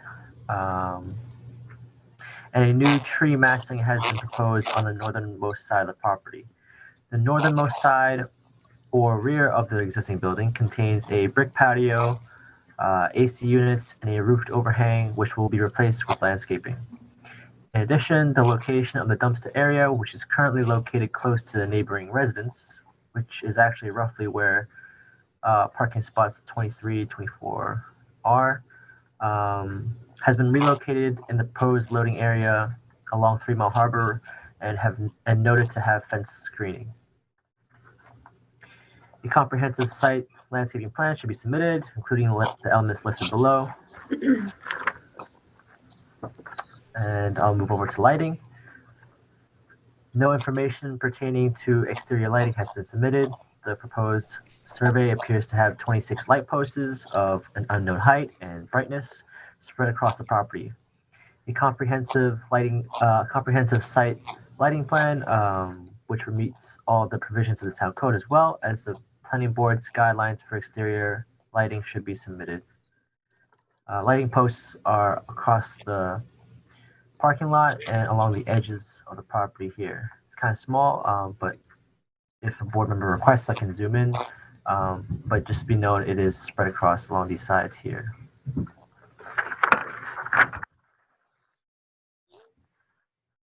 All exterior light fixtures must be fully shielded, as the same is defined in section 255-1-20 of the town code. Landscaping beyond the property line and alterations for the proposed accessway will require review and approval from the Suffolk County Department of Public Works. An application should be submitted to the Department of Public Works with their improvements and preliminary comments provided to the board. No formal or existing proposed sanitary plans has been submitted. A complete sanitary plan illustrating location and design of the proposed sanitary system, as well as complete calculations must be provided. As per Chapter 210-3-2, I forgot to attach it to the memo, but I can pull it up in a second. An IA low nitrogen system would be required for the project. Given the age of the existing building, it is likely to not have a low nitrogen septic system. The portion of code mentioned was previously seen before in an earlier part of the meeting, but is defined here. It's defined here. Part B, number 3. All substantial expansion of existing structures as defined in 255-120. That would be applicable. Based on these calculations and the requirements of the Suffolk County Sanitary Code, the sum of the proposed uses would have an approximated generated sanitary flow of 434 gallons per day. The total allowable generated sanitary flow for this 0.8 acre parcel in groundwater management zone 5 is 240 gallons per day. And appears that the proposed project may require a variance from the Suffolk County Department of Health Services. The site may be grandfathered for additional flow based on the past use as a restaurant and bar. The applicant has submitted a letter from PW Grosser Consulting stating that a permit granted by the Suffolk County Department of Health Services Food Unit on June 7th, 1994 may grandfather the property for an approximate 3,600 gallons per day. The applicants should provide comments to the board from the Suffolk County Department of Health Services regarding their maximum allowable sanitary flow. It is to the knowledge of the planning department, it is believed that the restaurant and bar are currently not operating. No additional drainage or runoff mitigation plans have been submitted at the time of review. Spot elevations indicate that the middle and southern parts of the property will be the lowest areas. The applicants should provide drainage calculations and structures in their project that will mitigate impacts from potential flooding. A certain list of plans that have been omitted in the original application submission should be submitted as part of site plan review. Floor plans of proposed uses with floor area of each use proposed. Survey of existing buildings, structures, and uses with lot area and floor area for each floor. Revised site plan that depicts all existing and proposed sanitary and drainage systems. Revised site plan that depicts all directional elevations, east and south, west and north. Lighting plan, which was detailed earlier.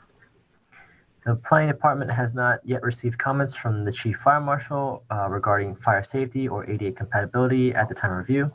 The planning department has noted that the width of the lane in front of the building could be an area of concern for emergency vehicle access. I'll just zoom in a little bit further,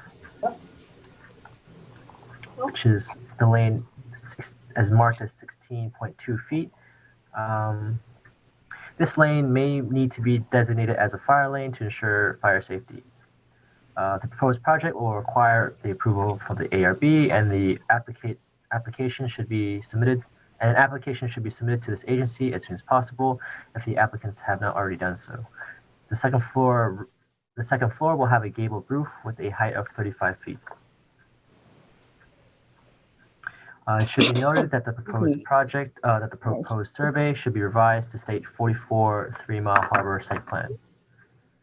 In conclusion, the revised plans have reduced the scope and development of the project. There are proposed improvements to the parts of a non-conforming lot, such as the parking lot, dumpster area, and landscaping area.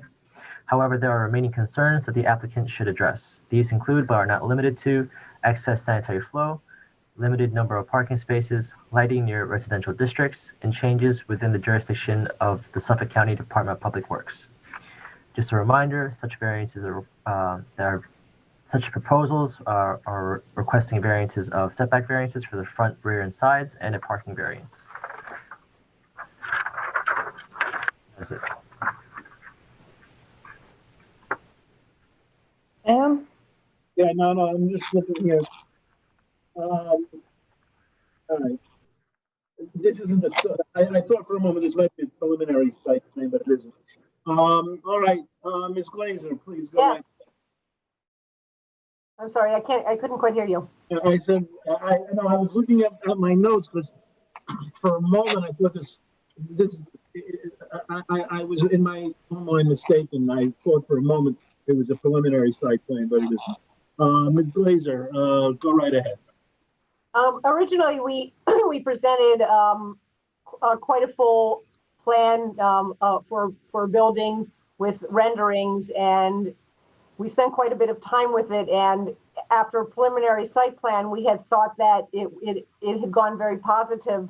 It had a positive review, and that the project had been a little aggressive. So we scaled it down quite a bit, and then to our surprise, our last meeting, it was shot down completely, which was very disappointing because we had really thought that it had been received positively. So instead of going to the great detail, which I did last time, which was quite extensive and time consuming, with renderings and plans, I thought maybe it would be best to do more, to go back a little bit to schematic and take a look at another scheme before we started developing the detail of the site.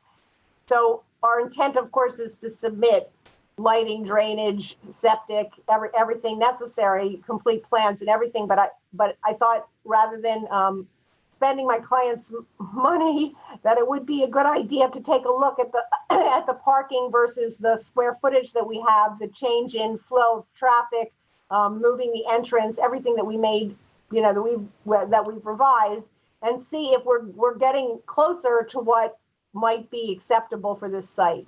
So that's really where we are. I think Marco presented it very well. We're using the existing building, and we're adding some to it in a direction that doesn't infringe on the setbacks, and it allows us a lot more parking. As the building exists now, we would barely make the amount of parking that's required. I mean, the parking requirements are high, and I understand that in the summer it's quite busy. The way I feel about the parking is that for office space, you're going to pull into a parking space and probably be there all day unless you go out for lunch. With a retail space, someone will pull into a parking space maybe 1 hour, maybe 2 hours maximum, and probably turn around and leave. So it's a constant flow. So you have the same amount of parking calculation that you do from office space to retail space, and yet the office space is a more all-day parking person, and the retail space is really a transient. So I feel like we're short some spaces, but really not a lot. We're pretty close. I mean, we're at 84% of the requirement. It really makes it difficult for us to get planting you know, a protected dumpster, some sidewalk area, all of that, and try to get all the parking we need. You end up with almost the postage stamp of building, and then, you know, it's really not worthwhile. So I think that we probably came close to a good balance by keeping the existing building and adding a little to the first floor and then adding a second floor within the setbacks. We're close. We're getting a lot closer. We took away the entrance that was to the north side of the property that was too close to the intersection of Jackson and Oakview. And we now have the one single entrance at the south end. By doing that, and we have to do a directional part, flow of traffic, one directional flow of traffic, because we're trying our hardest to get the maximum amount of spaces in it. So we've also increased the parking space. There was a criticism of using only a 9x18 space. We're now at a 9x20. So we've increased the size to regulation as required. So we've also had that complied with that. Other than that, I mean, I think if we are close, I would continue working on the plans to work on the aesthetic and then apply also to the architectural review board. Okay. All right, then what we'll do is we'll move on. Again, we have Kathy pinch hitting tonight. Again, Kathy, thank you for your stepping in again. After Kathy finishes, bearing in mind what Ms. Glazer just said, but I mistakenly for a moment thought, let's not get our comments once again too deep into the weeds on this. Let's try and get some guidance here. But I would appreciate that. I don't want to pile on with all kinds of different alternatives until we have some better sense of direction. Okay. That would be really helpful.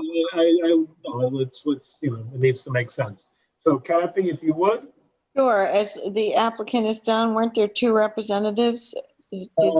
Does the applicant have anybody else that, Ms. Glazer, that you want to speak on your behalf? I don't. The owners are here. I think could probably make comments at the end. Okay. After your comments, I would guess. That'll be fine. Okay, I just wanted to make sure everybody had their chance. So. Thank you. Right. So this has gone round the block a couple of times, and I really want to thank the applicant for taking to heart the request we made to come in with something that was more code compliant. I know that, there were, the original plan was, it was a big dream, and then it got a little smaller, but now this is much more, I think it's a much more acceptable plan for the site. So I want to thank you, because I know it was a growing and shrinking and, a little bit of a back and forth there that took some energy and time that you weren't necessarily expecting to have. So I'm just looking, Marco did a good job on the memo. And of course I recognized, we just saw this, a couple months ago, that the reason you didn't submit all the lighting plan and everything else is because you were trying to get a conceptual feel from us, whether this is where we were hoping you would go. And I respect that. And I'm so glad you didn't submit those other things, because that always makes me feel bad if we get a big package like that and we're like, Oh, you're not the only one who feels bad. I know, but I'm just saying, we're sensitive to that. I just want you to realize that, and bravo for, thinking along those lines. So,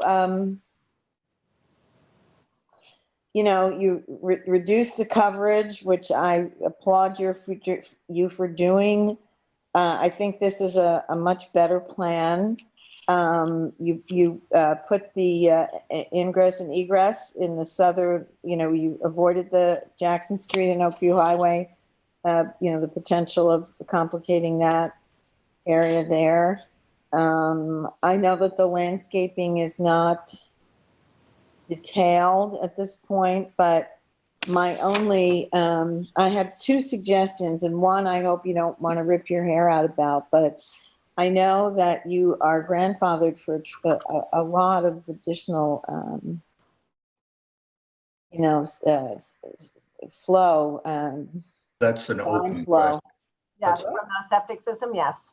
That's an open question, I think. Yeah. Oh, okay. Well, in any case, one of the, I wondered if there's, and I don't really know what the difference would be, because I know you had to abandon those affordable apartments that you were originally considering Yes. putting over and if the office space, is there any possibility of using putting the affordable apartments in the office spaces rather than having office space? Maybe that's just not financially viable for you, but I just wanted to. I mean, it's really a question for the owners, but I do believe that, it's not a not-for-profit project, so. No, I get it. I felt compelled to ask. Want the office, it is nice to have the affordable housing, and that was a big plus to the other, but. Right. No, and that's gone from this plan, and I understand why, but I just thought I would ask on the off chance, maybe there's room for one or something, because I don't think it would really affect the design flow that negatively. So that it's possible we could request a variance for the setback and at the top end where there's the existing buildings in orange and the office is in what shows up as pink on your drawing. The colors are very different than my original. It's kind of funny. But where it's at the lower part of the plan, where it says existing single-story building to remain, sitting non-complying, it would be possible to put housing there, but it would require a variance. But it would be at least housing next to housing as opposed to I understand residential area. So I understand, and if that would maybe give possible, then that would be possible to get probably two units could fit there. Maybe. Well, that would be great. I mean, I just wanted to leave that option open if the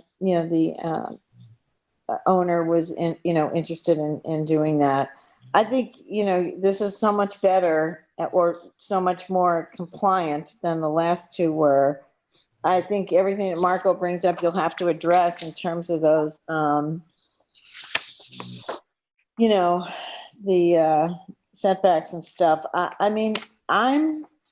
I guess one thing I don't quite understand, and it's likely because the plan is not as fleshed out of a purpose, but one of my concerns is the residential, the homes on the easterly side of the property, where most of the parking is going.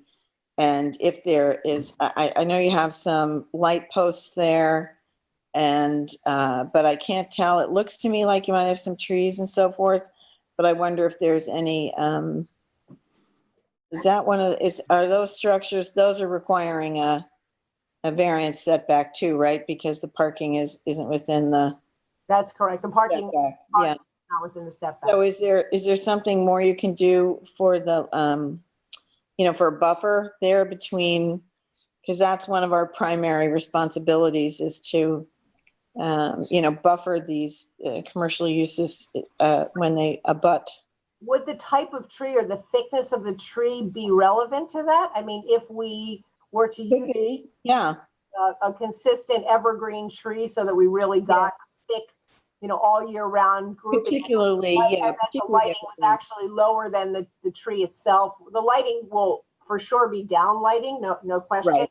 Right. But it could also hide in between the trees so that you actually don't get any light reflection. Right. Yeah, I mean, that would be something that I would like to see there. Of course, you're gonna have to work out with the, the county, the right of way there for the planting that you've proposed. Yes. And I wonder, I mean, I like Okay, we keep jumping around here. Sorry, if you want me to stop on one, just let me know. Pointing on my screen to things that I'm talking about. No one can see that, of course, but it keeps changing. The little landscape tile. And I think, Marco, Sorry? you want the planting on it. The drawing that has the planting on it, I think. Yeah, that one. Yeah. There's already existing a buffer zone that's already existing there, and these parking You spots. mean on the east side? Are you talking about? There's already a buffer zone that's there. I mean, during the winter time when the leaves come down, you can see the residences. But during the summertime, it's a wall of greenery. Right. Way for ages. And Pam, correct me if I'm wrong, but aren't these parking spots already pre-existing? And this is part of our pre-existing. We're not. There is no setback requirement. This is already existing parking that's here. Let's see. That is in fact, the parking is in the same. All of this parking is already pre-existing. So I don't understand why this isn't even a discussion about this. Okay, well, I guess because when you look at the lot, the parking, there aren't numbered spaces. Right, it's not a paved lot, right. When you say it's pre-existing, I know you've been using it, I mean, I've been on this lot many times, and I understand that it has been used as parking in whatever configuration works for, what you're doing at the site. But, this is the site plan that we're meaning to approve. And if you're having head-end parking like that, and the building that you're proposing, is going to be used in a more year-round fashion than perhaps the present functioning of this property is, that we want to go the extra mile here to buffer from the residents if Right. I mean, I would suggest we go with. Let me just finish, please. Okay. If they're deciduous trees, then they're going to lose their leaves, and in winter, it'll be, you can see it. So the idea is to put something in that will buffer it year round and screen it year round. That's all. And then I just wondered, in terms of this tuning aisle, I like the idea of this, that little, golf club shaped, landscaped area in between, parking spot, starting with parking spots 42 and 26. But I wonder if that narrowed, the area that the fire marshal is concerned about in terms of clearance, if you can, borrow a little bit from that, perhaps you would maybe make that turn a little more acceptable to the fire marshal. But I think this is a much, much more improved plan, and I thank you for your tenacity with this. And I think this would be an improvement in a lot of ways. But I'm eager to hear what my colleagues have to say. One thing I think we need to talk about, maybe in the context of this conversation, is waiving setbacks. Because a lot of this, and the applicant can correct me if they disagree, but I think that waiving setbacks is going to be central to what or at least essential to what your plans are. Am I right on that? Yes, because of the parking, but we're grandfathered into this parking, which Frank says, which is correct, but it's really only the parking that is a problem with the setbacks. And it's really a conflict because the parking requirements are steep, and it's very hard to get the balance. So you're like I said, even as the building exists, it would be impossible to get the amount of parking with the setbacks to be compliant. So we're trying to do the best of everything and somehow get the parking that we need and make it monetarily sensible for the owners to want to build this. So it's a fine line. It's a bit of a juggling act to get, as you know, to get it all to work. And we revised. I think this is close. It's pretty close. I mean, there might be some revisions that we will do during the course of the design of the building, but I'm hoping we're close with the balance of parking to building. Okay. All right. Again, bearing in mind that, we're not, we want to give the applicant some, broad strokes here. Ed, if you could start us off, not start us off, but continue conversation, raise what you think is important. Sure, absolutely. Yeah, just I'll make it really brief. Thank you to all of you for this new plan. I mean, this is leaps and bounds, a step in the right direction. Absolutely. So thank you for all your hard work on this. And I think doing this kind of SketchUp work, in advance of getting our feedback on this was the smart next step to take. So that was really good too. And, it has made me think a little bit about kind of our candor, in how we kind of respond to things, because I know you pointed out numerous times that you were very surprised at the last time that we reviewed this, and I was sort of thinking about how we reacted to this the first time you were in front of us. And I think maybe we sort of gave you a false sense of what our reaction was to it. In any case, it's sort of immaterial now. I think we're getting closer to being on the same page here. Much better in so many respects. I'm like Kathy pointed out, I'm disappointed the affordable housing went away in this scenario. I understand why, but if something like the alternative that you suggested is feasible in this, particularly on that northern side, which abuts other residential properties, that would really be kind of a huge plus, I think, in everyone's mind. Buffering, like Kathy said, I think is very important. On the, I guess that's the east side as well. There's a brand new single family residence. In fact, it's just been built on that side. So yeah, we're getting a lot closer. I am a little, I am definitely concerned about the septic issue here.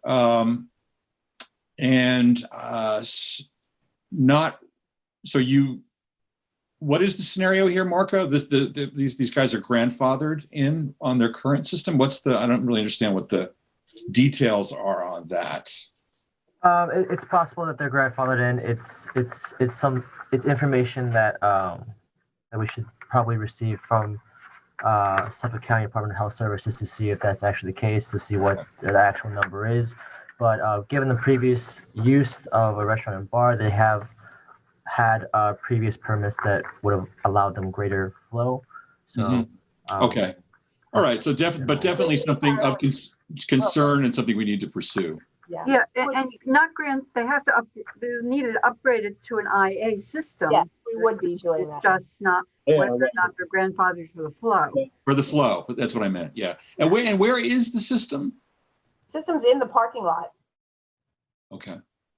Right. Exactly. I don't know. I mean, I don't there's no sign of it, but it's in the parking lot. We know. Okay.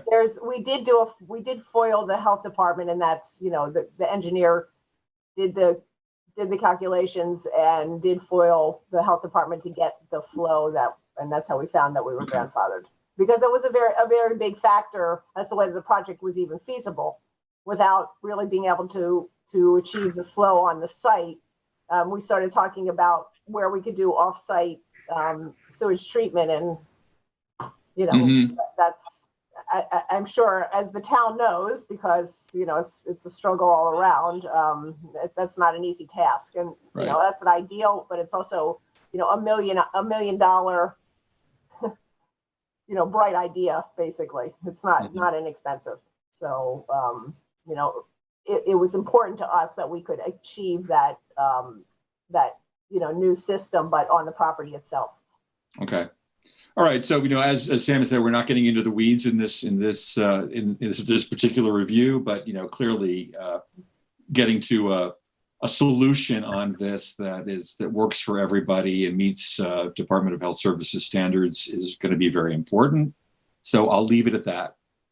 Yes, and we're all in agreement with you about that for sure. All right. Thank you very much, Ed. That's the kind of stuff we need to do at this stage with this application. So, Lou, if you would continue. Okay. Yeah, I'd like to, start off by saying that I'm sorry if the applicant got the wrong impression from our previous meetings. I didn't think that we gave that impression that the applicant thinks we did, but that's neither here nor there. I apologize if he thought that that's what happened. I also want to mention and thank the applicant for, I think he's been very patient. I think he's been doing a very professional job of presenting this project to us, and he seems very honorable, and I thank him for that.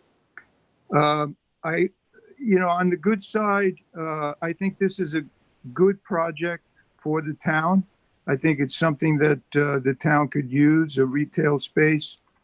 It looks like it will be built, notwithstanding to the code or anything like that, but just the way it's going to be built, I think it's going to be a good addition to the town if it gets approved. I just want to mention this because I feel that sometimes, we're stuck between a rock and a hard place being on the board. We are sensitive to the financial concerns of the applicant. That's important. But the way I see it, and I take that into consideration with every application that comes before us.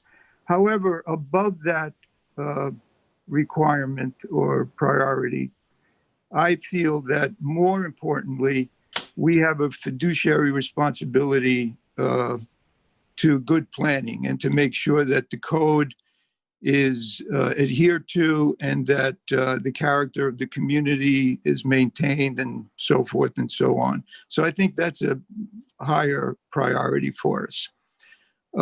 And what bothers me sometimes is that, we're compelled, and this goes to the issue of the septic system with this application, if it is indeed grandfathered, that is the flow. If it is considered grandfathered, we're then compelled to adhere to that.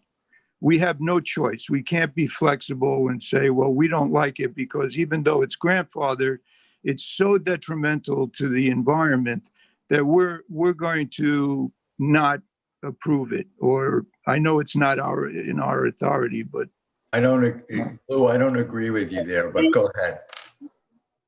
Okay, I'd like to know why you don't agree, but let's okay. All right, let me finish. However, when it comes to parking requirements, setbacks, and other lighting or what have you, we have the authority, or we're required, let me put it that way, or we're expected to relax some of those requirements. We're expected to be more complacent, bendable, flexible to allow the project to happen. But we are bound when it comes to something that favors the applicant and it's in the code. And there's something about that bothers me. And, this is a good example in this project. I think what Kathy mentioned about the setbacks with, the parking setbacks being near residential zone, I think that's important. I think that the number of parking spaces, I think, is important. You're not meeting that code requirement. And most importantly, and I know this is a gray area, and I'd like to hear what Randy says with regard to the septic system. I could be convinced to relax the requirements on the parking and the setbacks if they were presented in such a way that we could mitigate some of the problems that would concern. However, with regard to the septic system, it's almost double the flow of what's required with this groundwater management zone. And to me, to just let that go, it's just not right. So I have an issue with that. I would want to drill down on that issue a lot more. So, like I say, I could be convinced on the number of parking spaces, the setbacks, depending on mitigation resources that we have. But with regard to the septic system, and I know I'm aware, again, I'd like to hear what Randy says. I'm aware that we may not have full authority there, but that is a big issue to me. So again, I appreciate and thank the applicant for his patience and high level of professionalism in presenting this, but I feel compelled to give you my understanding of what my job is and what my responsibility is. And I just want to be honest about that. So that's it for me. I was more philosophical than I expected, but I should expect philosophies. So, and that's not a bad thing at all. So, and it definitely informs where your comments on the application come from, and I appreciate that. And I know the applicant. I trust that the applicant will as well. Ian, please go right ahead. Yeah, I think the previous board members touched on a lot of the important points, and I'll reiterate a couple of them, but try not to go on too long. I agree it's a vast improvement over what we saw before. I agree the septic issue is important. I do think that this will require health department approval, and largely, with the allowable flow, or maybe not even largely, I think the allowable flow is a health department concern. So if the health department says you're allowed as much as you say, then I don't think your proposal is a problem. However, as other board members have pointed out, if it turns out that the health department doesn't say that, then I think you do have a problem. We're not likely to allow that. Otherwise, the parking is very important, I believe, and I still think, for what it's worth, I know this is a scaled down version, dramatically scaled down from what you were trying to do. I still think it's a fairly aggressive project, and I realize that you have pre-existing non-conforming status, and that matters quite a bit, because we're looking at what you're allowed to do now under your current situation and what you're asking for, and obviously looking for improvement. But I just do want to say that even though this is scaled down, it's still quite an aggressive proposal for the size of the lot and what we're used to seeing and what our code would allow if this were not pre-existing non-conforming. Setbacks are important, of course. Number of parking spaces are important, of course. But I do want to emphasize the importance of also proper aisle widths. I don't think it would be prudent to, gain 5 feet extra setback and then have problems in the parking lot because there's not enough room for movement. I actually think that, a problematic parking lot next to a residential neighborhood is probably worse than one that's 5 feet closer to them. So I just want to say that out front, that if you're designing this, I think that, a working, functioning parking lot to me is at least as important, if not more so, than the exact number of spaces, say losing a couple spaces, or the setbacks, which I think the existing situation already has setbacks that are less than we would allow if this was starting from scratch. Beyond that, I think everybody else has touched on a lot of points. So I just wanted to make that one, because I do think it'll be important going forward. Thank you very much, Ian. And Randy, you're finishing us off, so go ahead. Okay. So I agree. This is, I think the applicant and the applicant's designers and architect, et cetera, came a long way toward in the direction that we were hoping. Just a couple of things, though. Pre-existing non-conforming uses. This is probably just a question of pre-existing non-conforming buildings, because I think the uses that we're talking about that were there and that are there are conforming probably in the neighborhood business zone. However, my point is that whatever's pre-existing and non-conforming there applies only to what exists. It doesn't apply to anything new. So I think it's important for us to realize that we're not talking about taking away anybody's pre-existing non-conforming rights here. We're talking about a relatively major expansion of activity on a site that has pre-existing non-conforming buildings. As far as the septic and what I was talking about with Lou is, we, as the planning board, we have site plan. I don't believe this requires a special permit, but we have site plan provisions that go to protecting the groundwater. We also have, we'll probably be lead agency under SECRA here, that we have to look at water quality. The health department's role is to approve the design of septic systems and also to get new construction to comply with their nitrogen loading matrix that they created. And that has to do, of course, with lot size and flow. So even if this is there is some kind of pre-existing non-conforming septic flow according to the health department sanitary code, that doesn't mean that we can't look at impacts to groundwater and the aquifer and private wells nearby as part of our site plan and SECRA review. So that was what I wanted to say to Lou.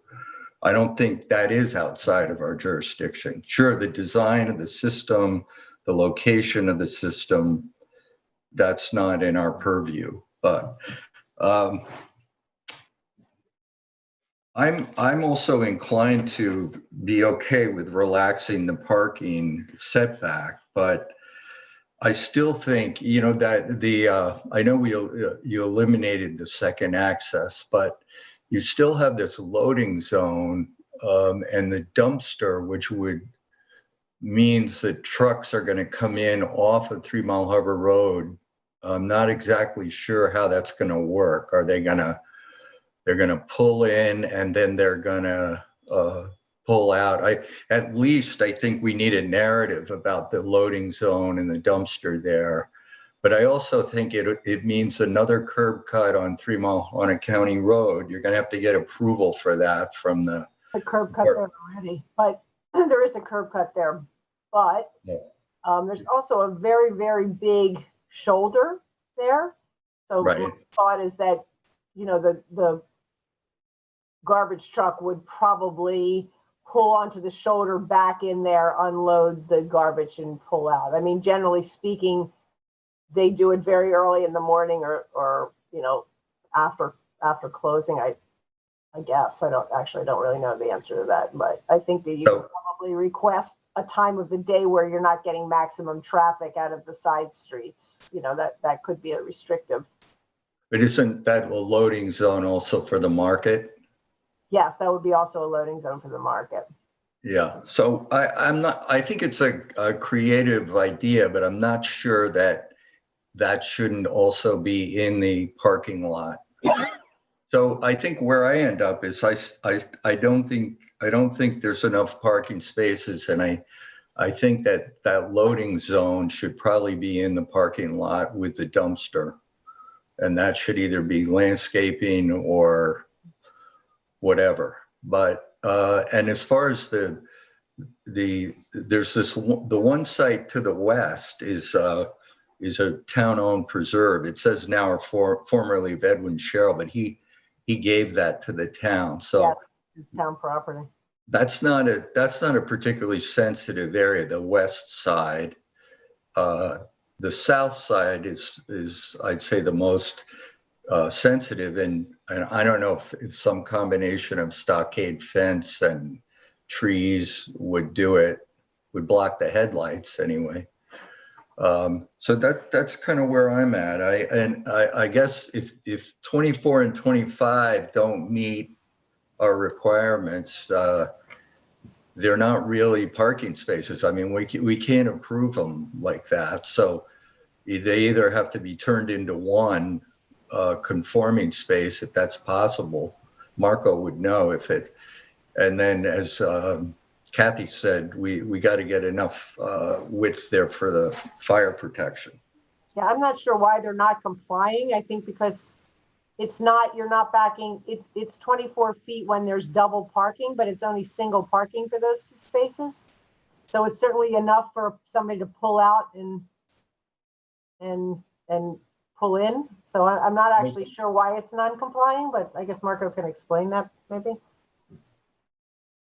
Hey, I could double check this, but my belief is that 24 feet should be available, and there's 20.1 feet here. Yeah, the 24 feet is for back-to-back parking, and since there's no other parking spot across from it, 20 feet is generally. I could double check. Okay, all right. Right, so that would be great then. You get those two. Yeah. Yeah, we left a little extra so you could make, you'd have a little bit more room to pull around. So that was good. That's all I got. Okay, thanks very much. Look, I don't know whether you're grandfathered in on the setbacks or not. It is a change of use. It's an expansion. That's something that will need to be figured out. I also inclined to be flexible about the parking. I think Ian raised a very good point about having, a little less parking and a little easier parking lot. I really appreciate you coming back to us so quickly and coming back with such flexibility on this. I know a number of members said, similar things, and I joined with them in that, and so I appreciate it. I hope you've gotten the guidance that you need on this to allow you to go forward. I'm looking quickly at my little cheat sheet here, and really the only thing that we have is should the applicant provide additional details addressing lighting, landscaping, elevation, drainage, and parking. And I guess the overall answer to that is, well, yeah. Yeah. So I think if it eases anybody's thoughts about the septic, I mean, we're grandfathered into a lot of flow, but because of the size of this building and the usage, restaurants are much higher, so that we wouldn't be using the maximum flow. So even if we were grandfathered into this mega flow, so to speak, we would not be, in fact, using that capacity. Mm-hmm. Yeah, I mean, a lot of it has to do with what the use for the property, the tenants are going to be, and yeah. Yeah. All right. Well, okay, but so we'll look forward to seeing you again on this. Yes, and you will. And thank you very much. Hey, Sam, can I make one further comment just before just 30 seconons? I'll make a comment too before we end the meeting. Yeah. So the only thing I wanted to say, is sort of directed toward Pamela, I don't want to get into the sort of ARB's business here particularly, but one thing I wanted to point out was that one of the things that I really like about this is the scale of this building, the massing of this building versus the other one. This is a very low key, very modest stretch of commercial neighborhood business. That's always going to be that, and I think that, the building that you were previously looking at was beautiful, but kind of aggressive for this kind of a neighborhood. And having been on the ARB, I kind of know sort of their sensibility about this sort of thing. Yeah, they didn't love. Yeah. So I love there. Okay. So I'm just saying that I think, so it's sort of up to us to think about things like the scale of the building, but as you're sort of thinking about moving from this SketchUp to something that's more defined, I think, whatever you can do to make this sort of in keeping with the modest kind of look of the rest of this neighborhood would go a long way. Okay. That's it. Yeah. Okay. So thank you. I'm sorry. I heard Ms.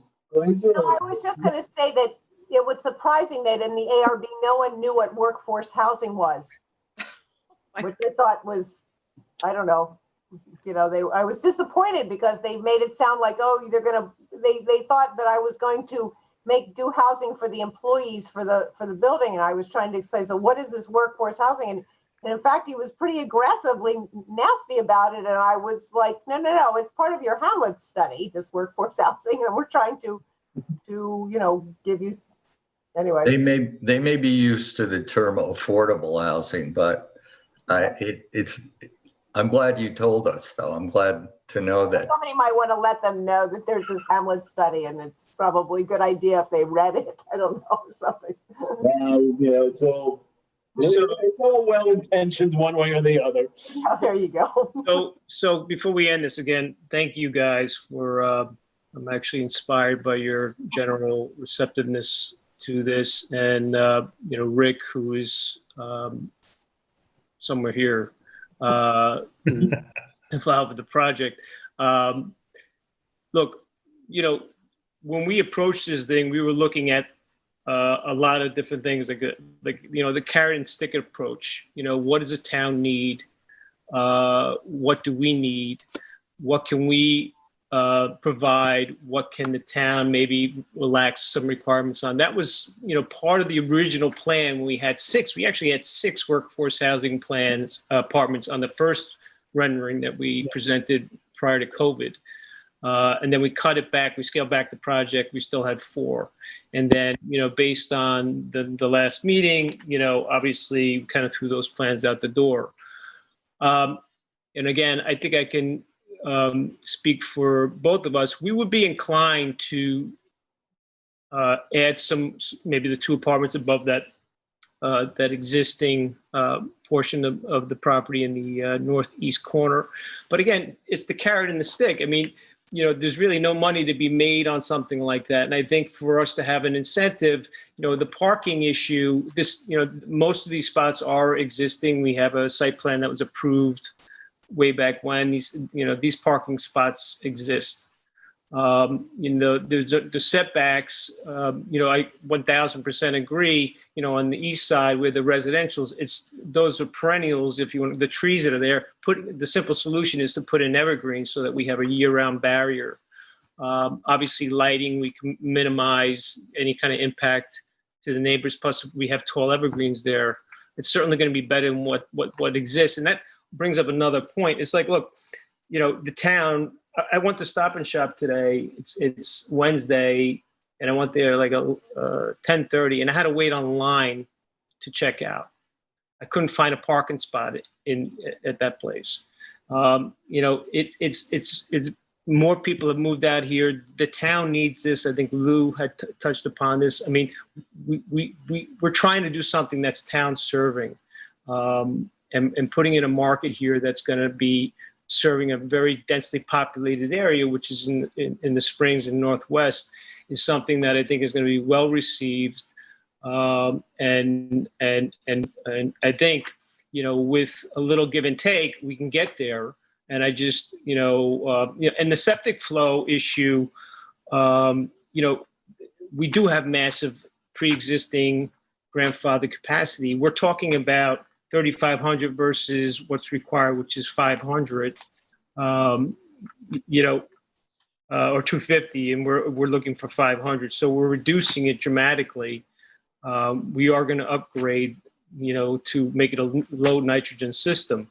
Now, conversely, if we don't do this project, what an interesting thing to happen here with COVID is we have gotten inundated with interest in using this property for restaurant space. Restaurants in the city are looking to come out here. Most of the restaurants here in the Hamptons did phenomenally well this summer, with rare exception. And we have tremendous capacity to do that. We don't want to go in that direction, but again, we're trying to, we have to look at this thing from a feasibility study. What makes sense and what doesn't make sense. I live here full time. Rick doesn't. I know what's needed here. What we're proposing is really needed here. And, the Hamlet study said this is needed here, but look, workforce housing is needed. That's why we proposed 6 apartments. And actually, Rick was kind of angry at me. Why are we proposing 6 apartments? That's not how we're going to make money on that.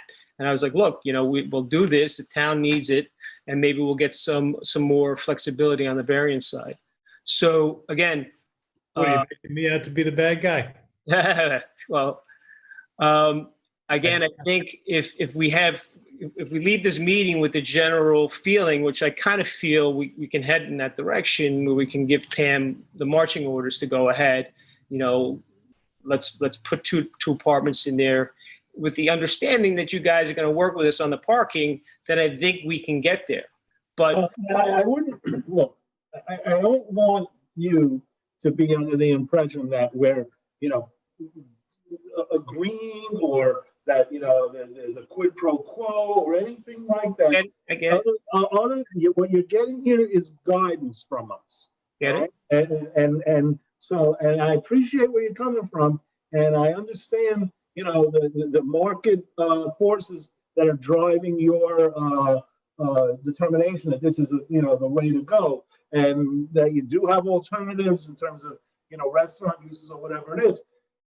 But I just don't want you to think that that you got anything that you said this and now I'm doing that. No, this is a we're not asking you to do that. We're not asking you to do that. All right, so I want to be very clear on that. All right, it's important that there be no misunderstandings on that. Okay. We totally understand, and maybe I'll just finish up, Frank, if you don't mind. Just we appreciate everybody staying so late. It's past my bedtime, but we do want to be good neighbors, as Frank said, and we want it to be a win-win for us and the town, and we think this serves a great use for the town. So we appreciate your time, and Pam, will definitely be back to you, and we'll try to take the next step and look forward to speaking to you all again. Well, that's good. All right, good. Then we are all reading on the same page. And like I said a few moments ago, look forward to seeing you and watching the process as it develops. Great. Thank you. Happy Thanksgiving, everyone. Thanks very much. Thank you. All right, with 4 minutes to go, we have 3 public hearing announcements, one of which I'm going to be recused on, and one of which Sharon had.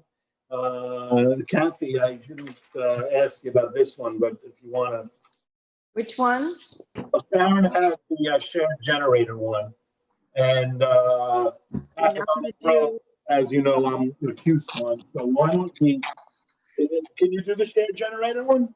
Or do you want me to do it? I can do it. I just thought we were going to do Abraham's Path first. Yeah, we have Abraham's Path also. That's the only one that's the first one on the agenda. So, and that's Lou. Yeah, okay. You want me to do it now? Yeah. All right, here we go. Yeah, go. Do that first.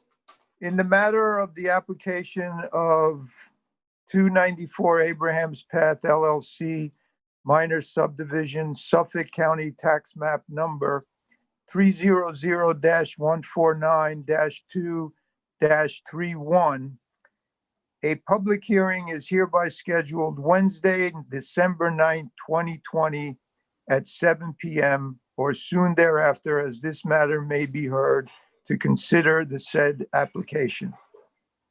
Second. You've read the resolution and moved for its adoption. I read the resolution and I move for its adoption. Second. Thank you. Is there all those in favor? Aye. Aye. Okay.